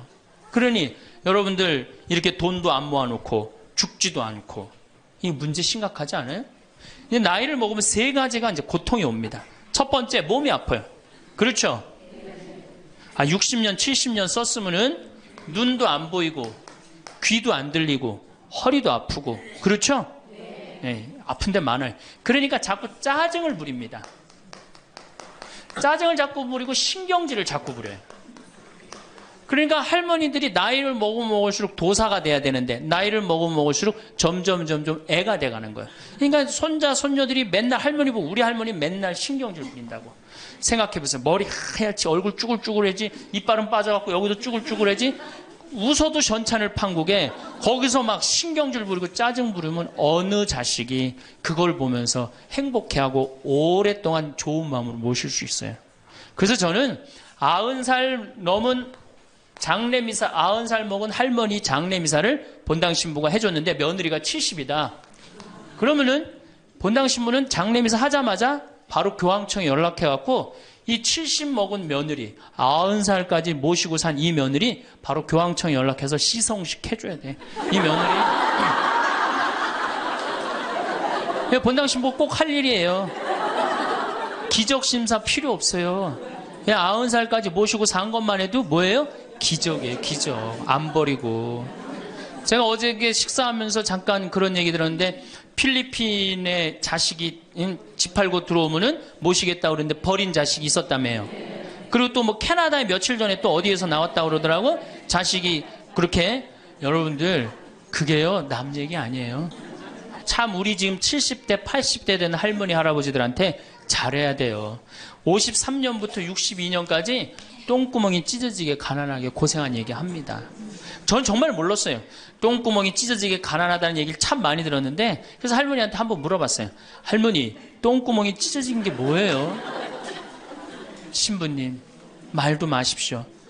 6.25 전쟁 때 여러분 2차 세계대전에 쏟아놓은 폭탄을, 그거 남은 폭탄 다 우리나라에 다 쏟아붓어요. 그러니 전쟁 끝나고 뭐가 있어요? 전부 다 폐허가 돼갖고 아무것도 없죠. 가을에 우리나라가 한 85% 이상이 소작농이에요. 겨우 자기 해 먹을 거 그것밖에 안 됐어요. 전쟁 끝나고 9월에 이제 추수를 합니다. 9월에 추수를 하면 먹을 게 언제 떨어져요? 2월에 떨어져요. 그럼 보리는 언제 펴요? 5월에. 여러분도 오시면서 보리밭 보셨어요? 보리밭 이렇게 있는 거. 5월에 이제 보리가 피면은 2, 3, 4, 5월을 견뎌야 되는데 먹을 게 있어요? 없죠. 그러니까 산에 풀뿌리 캐서 먹고 나물 캐서 먹고, 그것도 모자라면 이제 뭐를 캐서 먹느냐면, 뭐를 먹느냐면 소나무 껍질 안에 하얀 속살, 그거를 이제 벗긴다고 그래요. 그걸 벗겨갖고 말린다고 그래요. 말려갖고 그걸 간대요. 할머니들, 옛날 할머니들 생각나시죠? 그걸 갈아갖고 국에 넣어서 먹으면은 국이 빨간데 국을 먹으면 배가 부르대. 또 거기다 밥을 해서 먹어도 배가 그렇게 부르대. 옛날엔 배가 고파 죽겠는데 배 부르면 최고 아니에요. 배는 이제 먹었는데 이제 배는 부르는데, 문제는 이게 섬유질이 엄청나게 강한 거예요. 이게 야채나 뭐 채소나 과일의 섬유질하고 틀리대요. 그래갖고 이제 이게 들어가면 소화가 안 되고 딱딱하게 굳는 거예요. 수분이 빠지고. 대장에 가면 이제 딱딱한 돌덩어리로 굳는 거예요. 그 딱딱한 돌덩어리로 굳은 걸 빼내려고 그러니 똥구멍이 찢어지는 거예요. 신부님, 똥구멍이 찢어지게 가난하게 고생한 얘기.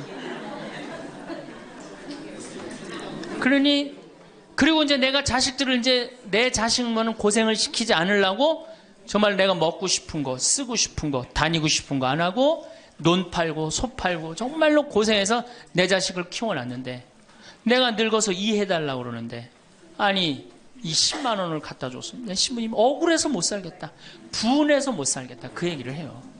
이 얘기가 사실 남 얘기가 아니에요. 제 얘기예요, 제 얘기. 제가 아버님 70살 때 종합검진을 해드렸어요. 종합검진을 이렇게 해드렸는데 깜짝 놀랐어요. 결과를 보고 어금니가 하나도 없으신 거예요. 어금니가 하나도 없어요. 그래서 아버지, 제가 맨날 이렇게 갈비집에 가서 갈비 사드릴 때 뭘로 드셨느냐고 그랬더니 아들 신부가 사주는 거라 앞니로 그냥 대충 씹어갖고 삼켰다는 거예요. 정말 기가 막히죠. 내가 전국에 다니면서 강의를 이렇게 했는데 내 아버지 입 빠진 건 모르고 참 창피하더라고요. 그래서 마침 내가 이제 치과 의사 하나를 세례를 줬어요. 그래서 불렀어요. 내가 너 세례를 줬는데 내가 네 세례를 주면 내가 네 영적인 아버지다. 근데 우리 육적인 아버지가 이가 하나도 없다. 돈은 내가 요것밖에 없으니까 네가 아버지다 생각하고 완벽하게 해놔라. 뭐 가장 정성을 들여서 해놔라. 내가 뭐 그 병원도 축성도 해주고 다 해줬으니까. 그래갖고 정말 아버지 하듯이, 아버지라고 그래라 그냥. 그래, 아버지 하듯이 거의 1년 동안 매주일 공사를 한 거죠. 그래갖고 완벽하게 해드렸어요. 그 다음부터 이제 갈비집에 가도 이제 심지까지 뜯어 드시고, 그 다음부터 이제 지리산 꼭대기까지 뛰어 올라갔다 뛰어내렸다. 두 번째, 친구가 없어요. 이거 아주 중요한 겁니다. 몸 아픈 거. 우리나라가 OECD 국가 중에 노인 자살률이 1위입니다. 누구보다 높아요? 일본보다 2배가 높아요. 일본은 고독사 하기로 유명한 나라예요. 늙어서 혼자 죽기로 유명한 나라예요. 근데 우리나라는 그 나라보다 자살률이 2배가 높아요. 왜? 경제적인 이유 때문에. 왜? 여러분들 여기 이제 할머니, 할아버지들 몇 분 계신데, 자, 내가 돈에 주머니가 없어. 그럼 바깥에 나가고 싶어, 안 나가고 싶어요? 당연히 안 나가고 싶어요. 아, 내가 저 모임에 나가갖고 뭐 한번 얻어먹었어. 그 다음에 내가 그 친구한테 사줘야 되는 내가 돈이 없어. 그 다음 만나게 돼요, 안 만나게 돼요? 나이 먹어갖고 돈이 없으면 자신이 없어져요. 자신이 없어져요. 그러니까 여러분들 자식 초등학생이 학원비가 50만 원, 지금 중학생이 70만 원, 고등학생이 90만 원이에요. 그러면은 내가 이 90만 원 중에 20만 원만 떼어서 어머니 용돈 줘봐. 우리 어머니 신나서 살걸? 근데 내 자식 학원비 90만 원 안 갖고 오는데 부모 30만 원 용돈? 여러분들 지금 자식들이 부모한테 용돈 얼마 주는 줄 아세요? 1년에 100만 원 줘요. 그 나누면 8만 원이야, 8만 원.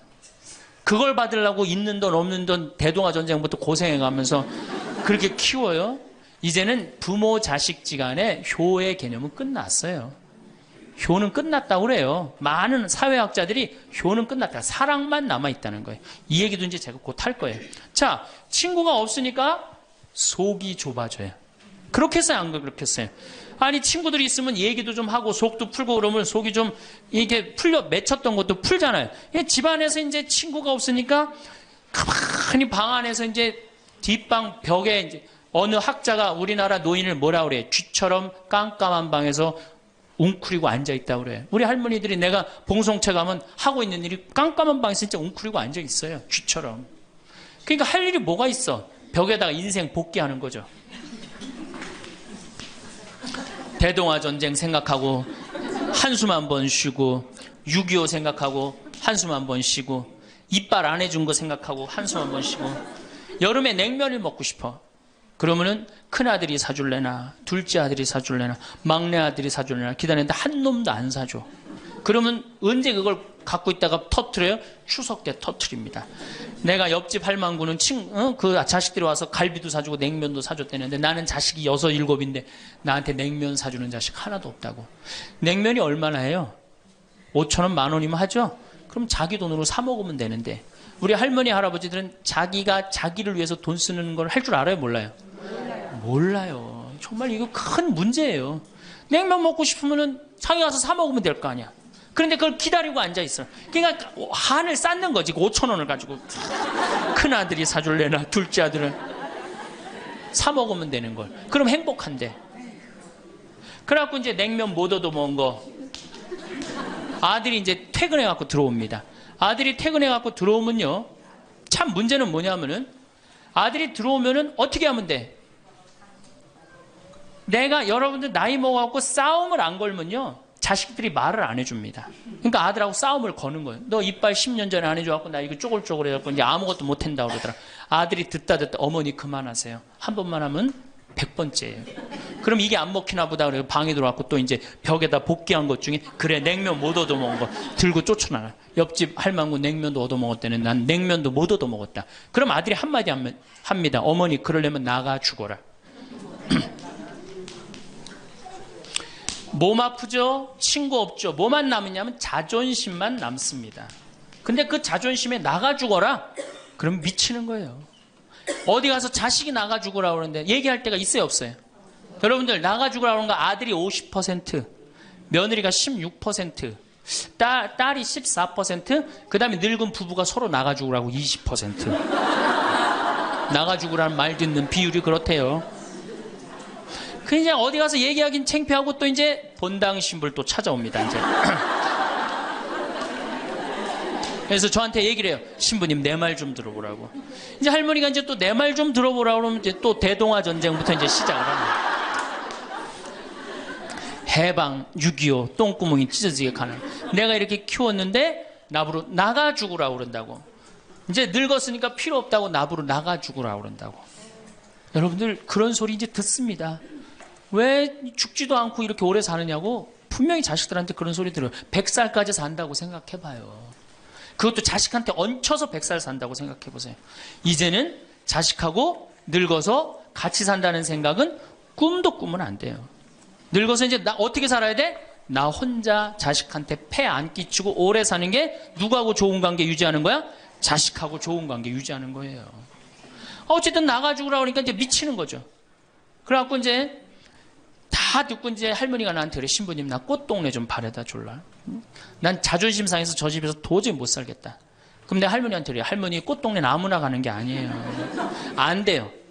그저 새벽에 그 꽃동네 앞에 내려다만 주면 그 다음부터 내가 다 알아서 할 테니까 신부님은 꽃동네 앞에까지만 바래다 달. 내가 이제 다 듣다가 할머니한테 그래요. 할머니 그 자식 키웠을 때 속상한 적 있었어요 없었어요? 속상한 적 많았죠. 7살 10살 미운 오리 새끼 그때 말 안 들을 때 할머니 그 아들한테 속상하면 뭐라고 그러셨어요? 그렇지 나가 죽어라 그랬죠. 네. 할머니 그냥 나가 죽으라고만 그랬어요? 아니요 나가 되져라. 그러면 7살 10살 먹은 자식이 자존심이 안 상했겠느냐. 자존심이 상했지만 그 아이는 참고 살았다. 너무 엄마가 천하의 엄마가 나가주고 그랬지만 나갈 때가 있어야지 걔가 나갈 거 아니야. 자존심이 상했지만 참고 살았다. 이제 누구 차례다? 할머니가 참고 살 차례다. 아들도 나가주고라 그랬을 때 참고 살았다면 이제는 할머니가 나가주고라 할 때 참고 살 차례다. 지금 나가면 누가 할머니를 걷어줄 거냐. 오로지 부모라는 이유 하나로 한 집에 살아주는 것만 해도 고맙게 생각하고 할머니가 할머니의 노년을 할머니의 남은 생애를 준비하지 못한 할머니 잘못이다. 누구 탓할 거 아무것도 없다. 그럼 무슨 생각을 하는지 가서 참고 살아요. 참고 살아야지 어떻게 할 거야. 이제 안 죽으면서 진짜 문제가 발생합니다. 여기 뒤에 계신 분들 잘 들으세요. 우리나라는 안사람, 바깥사람 제도가 있어요. 그렇죠? 그래갖고 안사람은 안에서 애 놓다 죽었어요. 그렇죠? 애 키우다. 우리나라 지금도 변함없습니다. 안사람은 안에서 애 키우냐고 정신이 없어. 남편 신경 안 씁니다. 바깥사람 바깥에서 돈 벌다 죽었어요. 옛날에는 부부 갈등이 없었어요. 왜? 만날 일이 있어야지. 안사람 안에서 애 놓다 죽고 바깥사람 바깥에 돈 벌다 죽었으니까 만나야지 갈등이 생길 거 아니야. 서양은 20대만 나왔고 안 맞으면 30대 바꾸고 30대만 나왔고 안 맞으면 40대 바꾸고 40대만 나왔고 안 맞으면 50대 바꾼 부부가 애인같이 살아요. 근데 우리는 한 번도 맞춰본 적이 없어.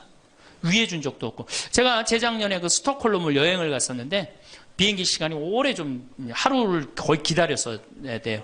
그래서 이제 저녁 비행기를 타려고 저녁 한 5시쯤에 라운지에서 이제 음식을 시켜서 먹고 있는데 내 앞에 60쯤 된 초로의 할아버지하고 초로의 할머니가 서로 끌어안고 뽀뽀를 하는데요. 이 남자가 이마야 눈에다 뽀뽀 한번 하고 I love you 하니 하고 입에다 뽀뽀하고 I love you 하니 하면 목에다 뽀뽀 1시간 이렇게 쪽쪽 빨아요. 걔네들은 그렇게 살고 그렇게 살아야만이 살아요. 근데 우리는 안 사람 안에서 애 키우다 죽고 바깥 사람은 바깥에서 돈 벌다 죽으니까 서로 사랑을 할 시간이 없어. 근데 상관없었어. 왜? 평균 연령 38세, 46세 때는 아무 문제 없었어요. 그렇죠? 죽으면 끝이니까. 근데 이제 안 죽으면서 문제가 발생을 해요. 직장에서 너는 이제 그만 사회에서 쓸모가 없으니까 집으로 가라. 그래갖고 이 바깥 사람을 고홈 집으로 보낸단 말이야. 그래갖고 이제 안방에 이제 이 바깥 사람이 딱 앉아 있는 거예요. 그래갖고 안방에서 안 사람이 되는 거예요. 집안에 안 사람이 둘이 되는 거예요. 이게 아내가 뭐예요? 태양이라는 뜻이거든요. 집안의 태양을 아내라고 그러잖아요. 이 집안의 태양이 둘이니 이게 사이가 좋아요. 그리고 우리 남자들이 여자한테 하니 I love you 뽀뽀 쫙쫙 해대면서 그렇게 해요. 여러분들 사랑한다는 얘기 들어요 안 들어요? 이게 우리 큰 문제예요. 사랑한다는 말도 안 듣고. 이 우리나라 남자들은 부인을 위한 이벤트를 할 줄 몰라요.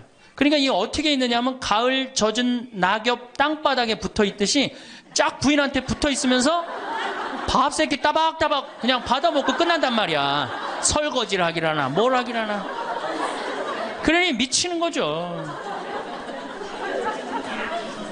그러니까 할머니들이 저한테 진짜 할머니들이 그런 얘기 많이 해요. 정말 30년 40년 동안 밥 해대는 거 지겹다고. 지겹죠. 설거지를 해기래나 뭐 사랑한다고 말을 해기래나 뽀뽀를 해주기래나 그냥 소리나 뻑뻑 지르고 침부림이나 시키고. 근데 이 어떤 할아버지가 갑자기 심장마비로 죽었어요. 그냥 얼마나 할머니가 좋아. 심장마비로 죽었으니. 병원에 가니까 의사가 딱 청진길 대더니 할아버지 돌아가셨다고 심장마비로. 이제 간호사한테 다 처리해갖고 냉동실로 모시라고. 영안실로. 그래갖고 이제 영안실로 이렇게 할머니가 이제 이렇게 할아버지 뒤를 따라가는데 이 할아버지가 가다가 깨어난 거예요. 깨어나갖고 이제 할머니가 뒤 따라온단 말이야. 그러니까 아우 나 좀 살아났으니까 얘기 좀 해달라고 막 그러니까 이 할머니가 못 들은 척.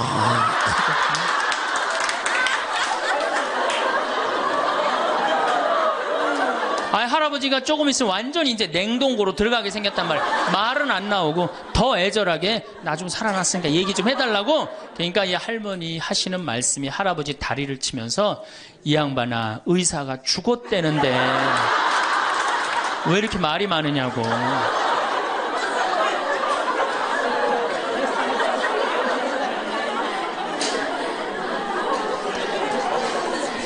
반대로 우리나라 이 여성 아내들이 남편한테 잘하느냐? 여러분들 남편한테 잘하세요? 여러분들 남편이 바깥에 나가면 왕 대접받는 남편이 얼마나 있을 것 같아요? 없습니다. 그럼 층층샷 나가면 섬기는 사람이에요. 굽신거려야 되는 사람이고. 근데 아침에 출근할 때 정말로 내 남편이 전쟁하러 나가는데 정말로 왕 대접하고 내보내는 부인이 얼마나 돼요? 이러지 않으면 다행이지. 머리 막 부시시 해갖고 막 사자 머리를 해갖고 머리 끝에는 밥풀 하나 딱 이렇게 붙여놓고 여보 다녀와. 퇴근을 했는데 아직도 그 부시시한 머리를 가지고 테레비를 보고 앉아있다. 어느 남자가 집에 들어오고 싶겠어요. 여기 평창에 대유라는 룸사롱이 오픈했어. 작년에. 서울 아가씨 항시 30명 대기 이렇게. 그러면 여러분들 남편이 어디 가면은 왕대접 받아요. 그러니까 여러분들이 남편을 룸사롱으로 내모느냐 집안으로 끌어들이느냐 누구한테 달려있는 거야? 여러분들한테 달려있어요. 그런데 그래서 일주일에 한 번 남편을 위해서 요리를 하라는 거예요. 부인이. 정말로 지혜로운 부인은 요리를 한 번씩 하라는 거예요. 그래서 낙지볶음도 하고 요새 그 텔레비에 보면 이렇게 홍어 이렇게 삭힌 것도 많이 홈쇼핑으로 보내주잖아요. 딱 해갖고 삼합 딱 해갖고 와인 하나 딱 준비하고 이브닝 드레스도 좀 쫙 입고 이런 이벤트가 있어야지 60년을 같이 살지. 무슨 재미로 60년을 살아요. 이건 뭐 김치찌개 한번 해줬단 말이야. 부인이 저녁에 김치찌개 해줬는데 다음날 아침에 출근할 때 보니까 그거 졸여갖고 이제 또 내놨단 말이야. 저녁에 퇴근할 갖고 왔는데 그걸 볶아갖고 또 내놨어.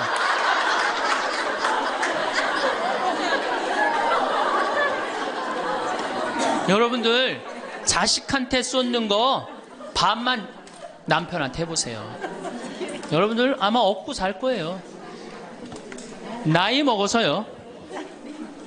유일한 친구가 누굽니까? 남편이고 아내밖에 없어요.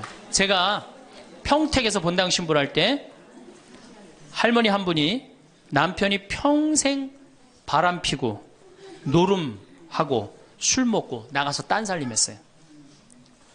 근데 이 할아버지가 늙어갖고 중풍이 걸린 거예요. 중풍이 걸려갖고 반신불수가 되고 집에 들어온 거예요. 그러니 할머니가 믿겠어요? 안 믿겠어요? 밉죠. 나만 보면은 빨리 죽었으면 좋겠다. 매일 입버름처럼 했어요. 그러니까 이 할아버지가 또 말도 못하는 중풍이 이제 와갖고 고해성사를 이제 이렇게 할머니하고 할아버지하고 같이 들어와요. 그래갖고 이제 할머니가 이제 할아버지 잘못한 걸 다 나한테 얘기를 해줘요. 그러면은 할아버지가 그걸 받아들이면 되는데 안 받아들입니다. 할머니를 때리는 거예요. 내가 언제 그랬느냐. 그러니 난 내가 봐도 야, 저 할아버지 양심도 없구나. 그냥 젊었을 때 저러더니 늙어서 고해를 대신까지 해주는데 얼마나 고마워. 그런데도 그냥 그 할머니를 때리고 저렇게 구박을 하니 참 정말로 빨리 죽었으면 좋겠다. 그런 생각을 했어요. 근데 그 할아버지가 돌아가셨어요. 마침 내가 있을 때. 그래서 내가 장례 미사를 해주고 할머니 손을 꼭 잡고 그랬어요. 할머니 이제 그동안 고생 많이 했으니까 이제 편안하게 집에 가서 이제 행복하게 쉬시라고 남은 여생. 그래갖고 이제 할머니를 보냈는데 그 밤 11시에 할머니가 전화를 했어요. 신부님 우리 집에 좀 와달라는 거예요. 한참 자는데. 왜 그러시냐고 그러니까 그 병상에 누워있던 남편이 없으니까 이 집이 그렇게 무섭고 쓸쓸하고 외롭고 허전하다는 거야. 지금 빨리 와서 기도를 해달라는 거야. 그래서 자다가 또 옷도 갈아입고 이제 내가 가고 그 할머니 이제 안수기도 해주고 이제 손잡고 기도해주고 오면서 늙어서 남편이 죽는다. 그날로 여러분들은 아무것도 아니에요. 완전히 홀로 되는 거예요. 그러니까 정말로 귀하게, 지금 자식을 귀하게 해줘야 돼? 남편을 귀하게 해줘야 돼? 그러니까 오늘 당장 집에 가고 학원 끊어요. 학원 끊고 대학 다닌 자식 있으면 당장 휴학시키세요. 자, 맨 마지막으로 이제 돈이 없어. 이게 이제 제일 큰 문제죠. 그렇죠? 돈만 있으면 어때요? 해요? 자식하고 관계가 굉장히 좋습니다. 돈만 있으면. 어느 정도로 좋으냐? 작년에 내가 여기 우리 생태마을에 콩을 계약 재배를 했어요. 계약 재배를 했는데 1억 원어치 정도 콩을 샀어요. 그런데 제가 무슨 일이 좀 생겨갖고 돈이 없어졌어요. 있던 돈이. 그 돈이 이제 한 2달이나 3달 후에 나오는데 농민들은 빨리 돈을 달라는 거예요. 이 계약 재배해갖고 왜 안 주냐. 그래갖고 쩔쩔 매는데 꼭 요맘때예요.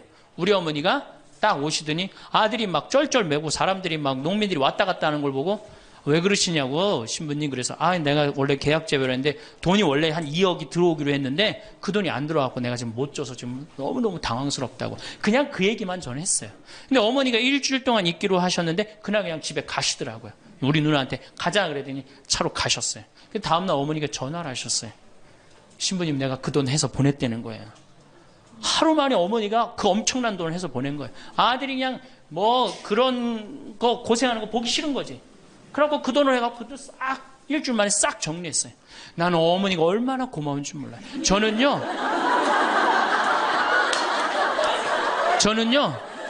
우리 어머니가요 안 죽었으면 좋겠어요.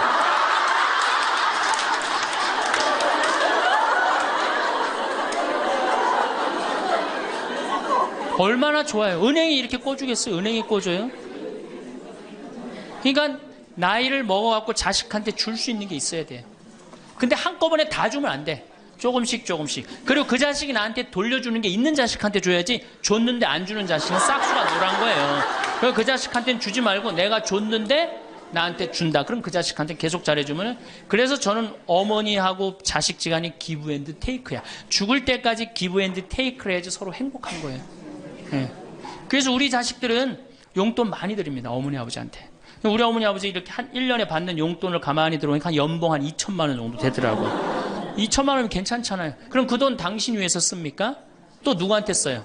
자식들한테 다. 그러니까 서로 좋은 거예요. 기브 앤드 테이크. 이제 굉장히 지혜로워야 돼요. 노년을 행복하게 맞아요. 근데 돈이 없어. 그러면 이때부터는 천덕꾸러기 되는 거예요. 내가 프랑스 파리 쌍젤리제 거리를 가보니까 루이비통 꾸찌 있는 거리예요. 그렇죠? 쌍젤리제 거리 가보니까 거기서 저녁에 와인을 마시는 사람들은 할머니 할아버지밖에 없어요. 젊은 사람 꿈도 못 꿉니다. 우리나라 명동에 누구만 득실거려요? 젊은 애들이 득실거리죠? 이거 문제예요. 걔네들이 뭘 했어요? 돈을 벌었어요. 사회를 위해서 일을 했어요. 6.25를 겪었어요. 우리나라 경제 발전을 이뤘어요. 아무것도 한 거 없는 애들이 무의미하게 돈을 쓰는 거예요. 그러니까 사회가 불안정한 거예요. 이태리 로마의 라보나 광장이라고 있어요. 라보나 광장에 가보면요, 거기도 저녁에 할머니 할아버지 팔짱 다 7, 8분이 팔짱 끼고 숄 딱 거치고 와요. 그리고 와인 마셔. 젊은 애들은 꿈도 못 꿔요. 제가 오스트리아 비엔나에 비올라 공부하는 아이, 너 내가 맛있는 거 사줄게. 제일 좋은 데 가자. 그랬더니 시청 근처가 제일 식당이 좋대. 17명이 밥을 먹는데 15명이 할머니 할아버지예요. 젊은 애들 어디냐 그랬더니 내가 밥 먹고 보여드리겠습니다. 그랬더니 밥 먹고 시청 뒤에 공원에 가니까 젊은 애들이 우유하고 빵하고 그렇게 밥을 때우더라고요. 전심을 다 그렇게 때워요. 젊은 애들 왜 여기 젊은 애들이 식당에서 밥 꿈도 못 꿉니다. 스포츠카 할머니 할아버지들이 타고 다니지 젊은 애들 못 타고 다닙니다. 근데 우리나라는 명동에 가면 할머니 할아버지 없는데 어디 가면 할머니 할아버지 볼 수 있어요? 그렇죠. 탑골공원에 가면 거기서 배식 받아서 밥 먹고 있는 거. 이게 세상이 거꾸로 돌아가는 거예요. 나무는 뿌리가 튼튼해야지 나무도 튼튼합니다. 그렇죠? 나무가 튼튼해야지 열매도 튼튼한 거예요. 우리 사회도 할머니 할아버지들이 행복해야지 누가 행복할 수 있어? 내가 행복할 수 있어. 내가 행복해야지 누가 튼실해? 튼실한 열매가 나오는 거예요. 근데 지금 우리나라 사회는 뿌리가 썩어가고 있어요. 뿌리도 썩어가고 나무도 썩어가고 당연히 뭐도 썩어가요? 열매도 썩어가는 거예요. 지금 썩어가고 있어요. 자, 우리나라가 178개 국가 중에 행복지수가 102등이에요. 102등. 왜 102등이겠어요? 태어나면서부터 글자 공부하기 시작해. 유치원 특목 유치원 다녀. 영어 배워, 중국어 배워, 일본어 배워. 초등학교 가서 이 학원 저 학원 시달려.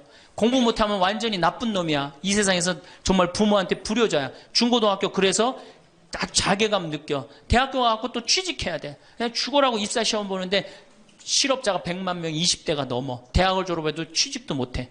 그리고 어떻게 해서 결혼을 했는데 부모 돈 얼마를 뺏어요. 우리나라가 결혼 자금이 1억 7천만 원 들어가요. 미국 2,700만 원이에요. 그러니까 누구 돈 다 되는 거예요? 부모가 있는 돈 없는 돈 다 해주는 거. 미국은 안 해줍니다. 일본도 안 해줍니다. 일본의 부모가 어떤 부모가 훌륭한 부모예요? 결혼식 때 10만엔 부조하는 부모 훌륭해요. 100만 원 부조하는 부모가 훌륭한. 그 더 이상 안 해줘요. 근데 우리는 있는 거 없는 거 다 해줘. 그렇죠? 있는 거 없는 거 다 해줘.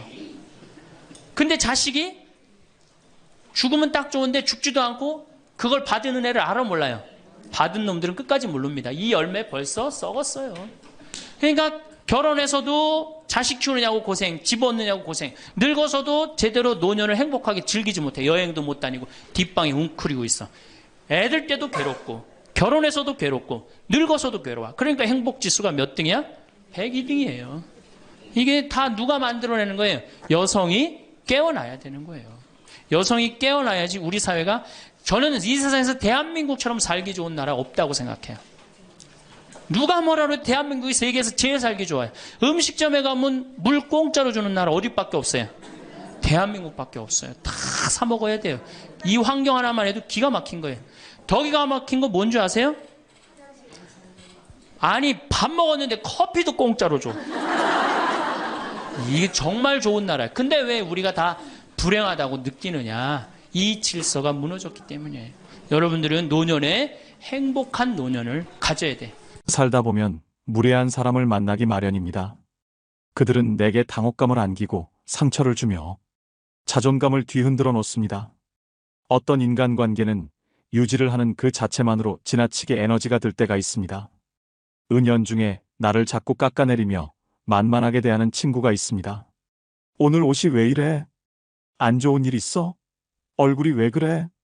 만나자마자 이런 말부터 하곤 하는데, 그럴 때마다 내 옷이 너무 별로인가, 얼굴색이 안 좋은가 고민이 됐습니다.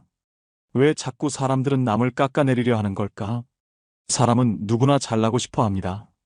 내가 남보다 뛰어났으면 좋겠고 돋보였으면 좋겠다고 생각합니다. 남을 깎아내리면 그 순간만은 내가 뭐라도 된 것만 같은 착각을 하게 됩니다. 참 쉽습니다.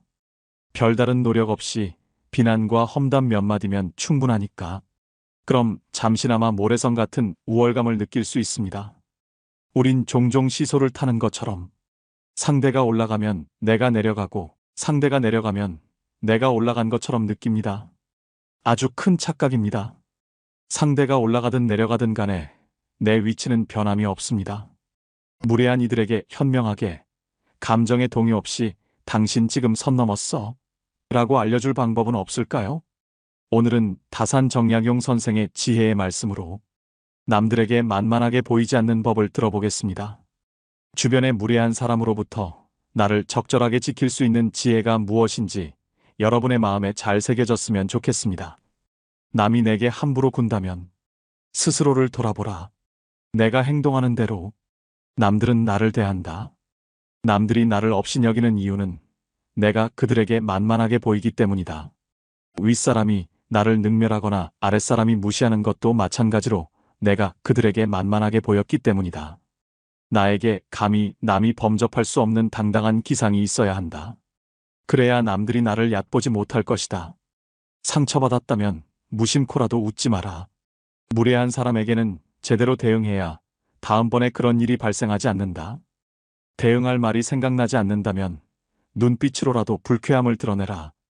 무례한 태도에는 웃지 않고 노려봐주는 것이 만만하게 보이지 않는 비결이다. 진부한 의견이라도 당당하게 말하라. 아무리 깊이 생각했어도 말하지 않으면 생각하지 않은 것과 같다. 소소하고 진부한 의견이라도 당당하게 말하면 훨씬 호감을 살 수 있다. 말끝을 흐리지 마라. 말끝을 흐리면 상대에게 자신감이 없다는 메시지를 준다. 말끝을 흐리는 것은 만만하게 보이는 지름길이다. 하고 싶은 말만 명확하게 표현하는 것이 훨씬 당당하게 보일 수 있다. 내가 잘못한 것이 없는데 남들이 이러쿵저러쿵 한다고 안절부절해서도 안 되고, 내가 특별히 잘한 것이 없는데 남들이 칭찬한다고 우쭐대서도 안 된다. 남에게 휘둘리지 말고 홀로 굳건해져라. 무겁게 움직여라. 행동을 무겁게 하되 제대로 무거워지지 않으면 더욱 무겁게 하도록 애써야 한다. 어떠한 일이 틀어진다면 스스로를 반성할 뿐 남을 탓하지 말고 내 스스로 떳떳하게 밀고 나가야 한다. 누가 뭐라 해도 의견을 굽히지 말고 밀고 나가라. 또한 나 자신을 업신여기지 마라. 내가 나를 업신여기면 다른 사람들은 반드시 나를 무시한다. 실없이 남들을 칭찬하면 그 말은 진정성을 잃는다. 내가 나를 귀하게 여기고 소중하게 여기지 않기에 남들도 나를 소중하게 생각하지 않고 무례하게 행동하는 것이다. 이를 희비하는 모습을 남들에게 보이지 마라. 밥 한 끼 굶었다고 신경질을 내거나 함께 배불리 먹었다고 금세 행복해하는 것은 천한 짐승들이나 하는 행동이다. 감정의 기복은 내면의 수련이 그만큼 부족한 탓에 생기는 것이다.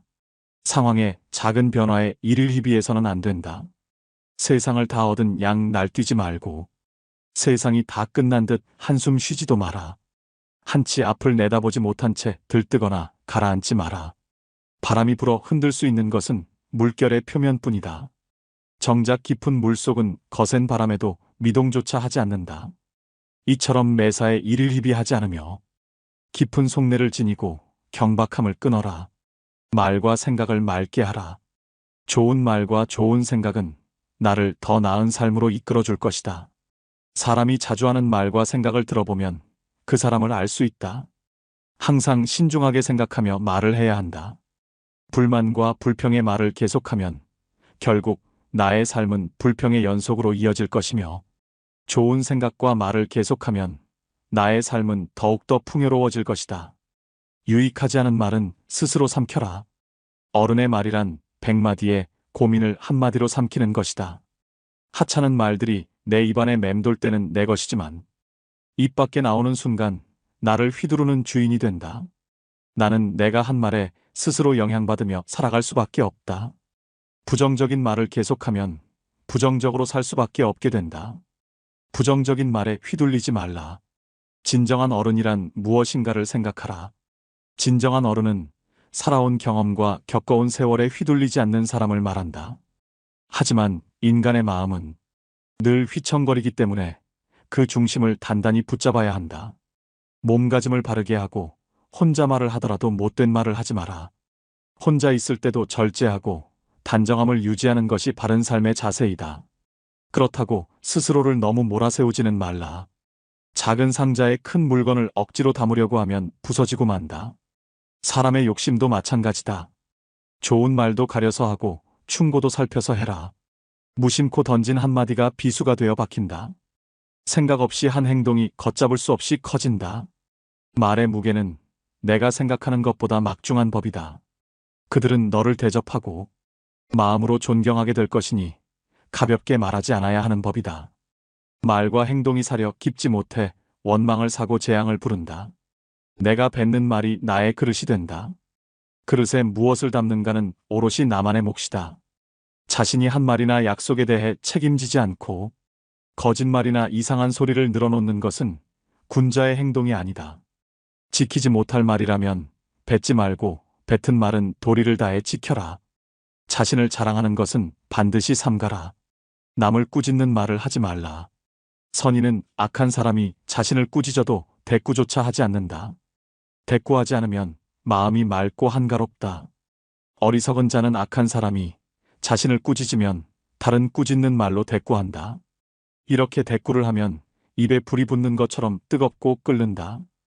이는 마치 사람이 하늘을 향해 침을 뱉는 것과 같이 도리어 자기에게 돌아온다.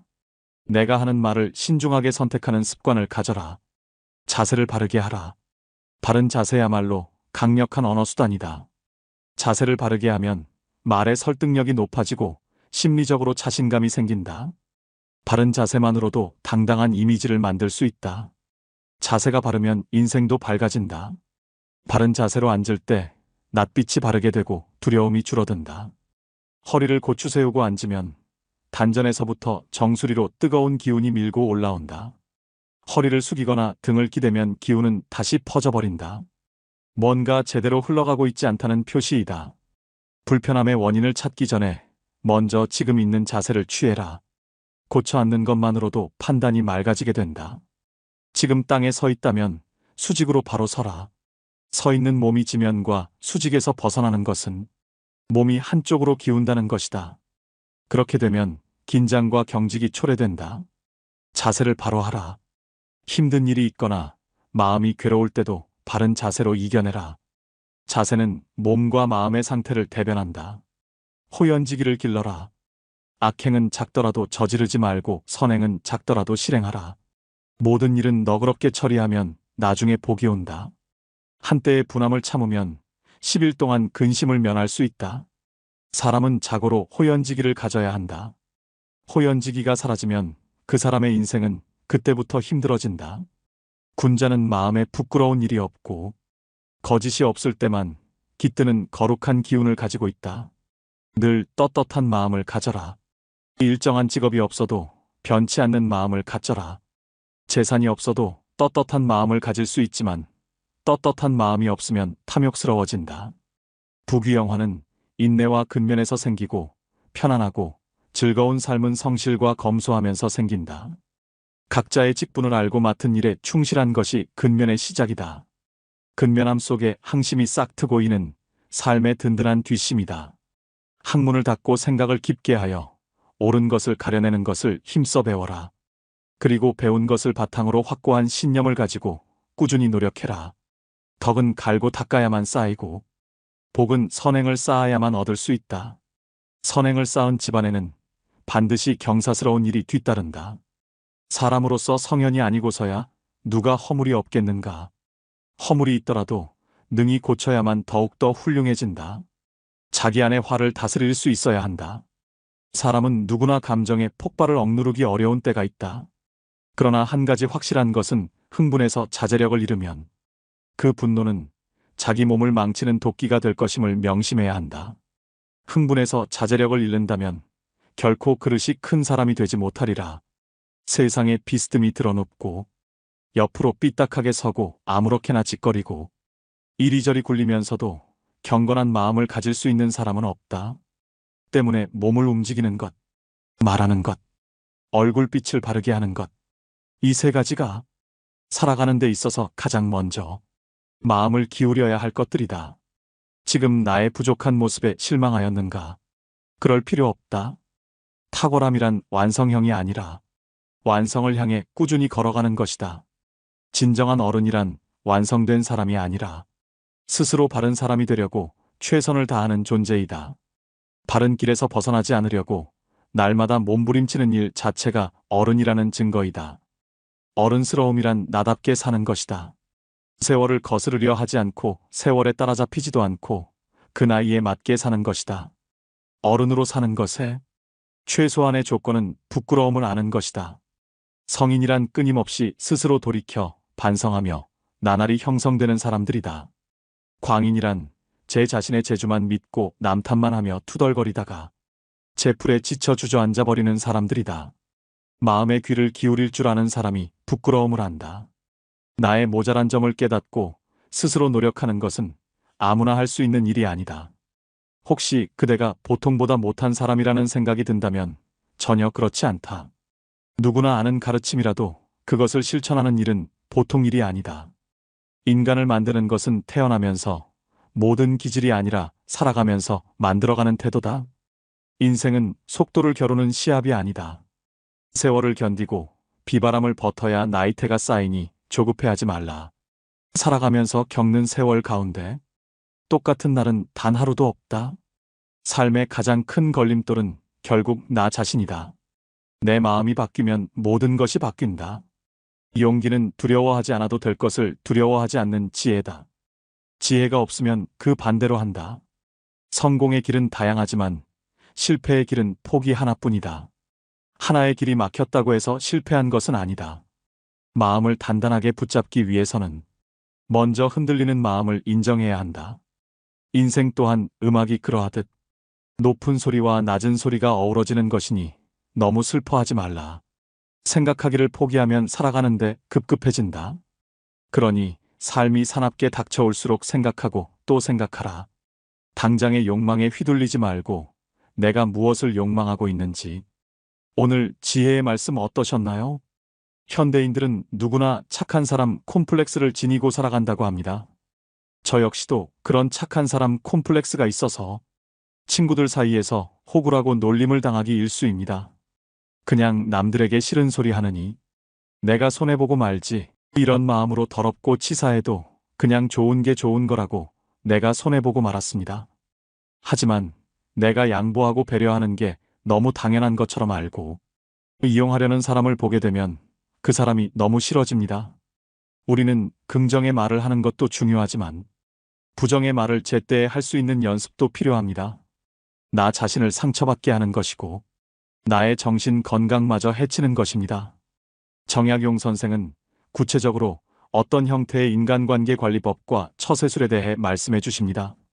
무례한 사람에게 문제가 되는 발언임을 상기시켜주는 것, 되물어서 상황을 객관화하는 것, 상대가 사용한 부적절한 단어를 그대로 사용해 들려주는 것, 무성의하게 반응하는 것.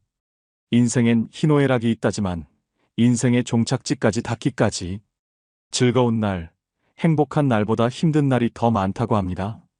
우리는 삶이 힘들고 어려울 때 삶의 내리막길로 간다고 표현합니다.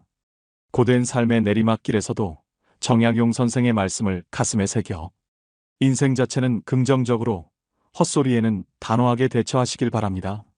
시길 바랍니다. 시길 바랍니다. 시길 바랍니다. 시길 바랍니다. 시길 바랍니다. 시길 바랍니다. 시길 바랍니다. 시길 바랍니다. 시길 바랍니다. 시길 바랍니다. 시길 바랍니다.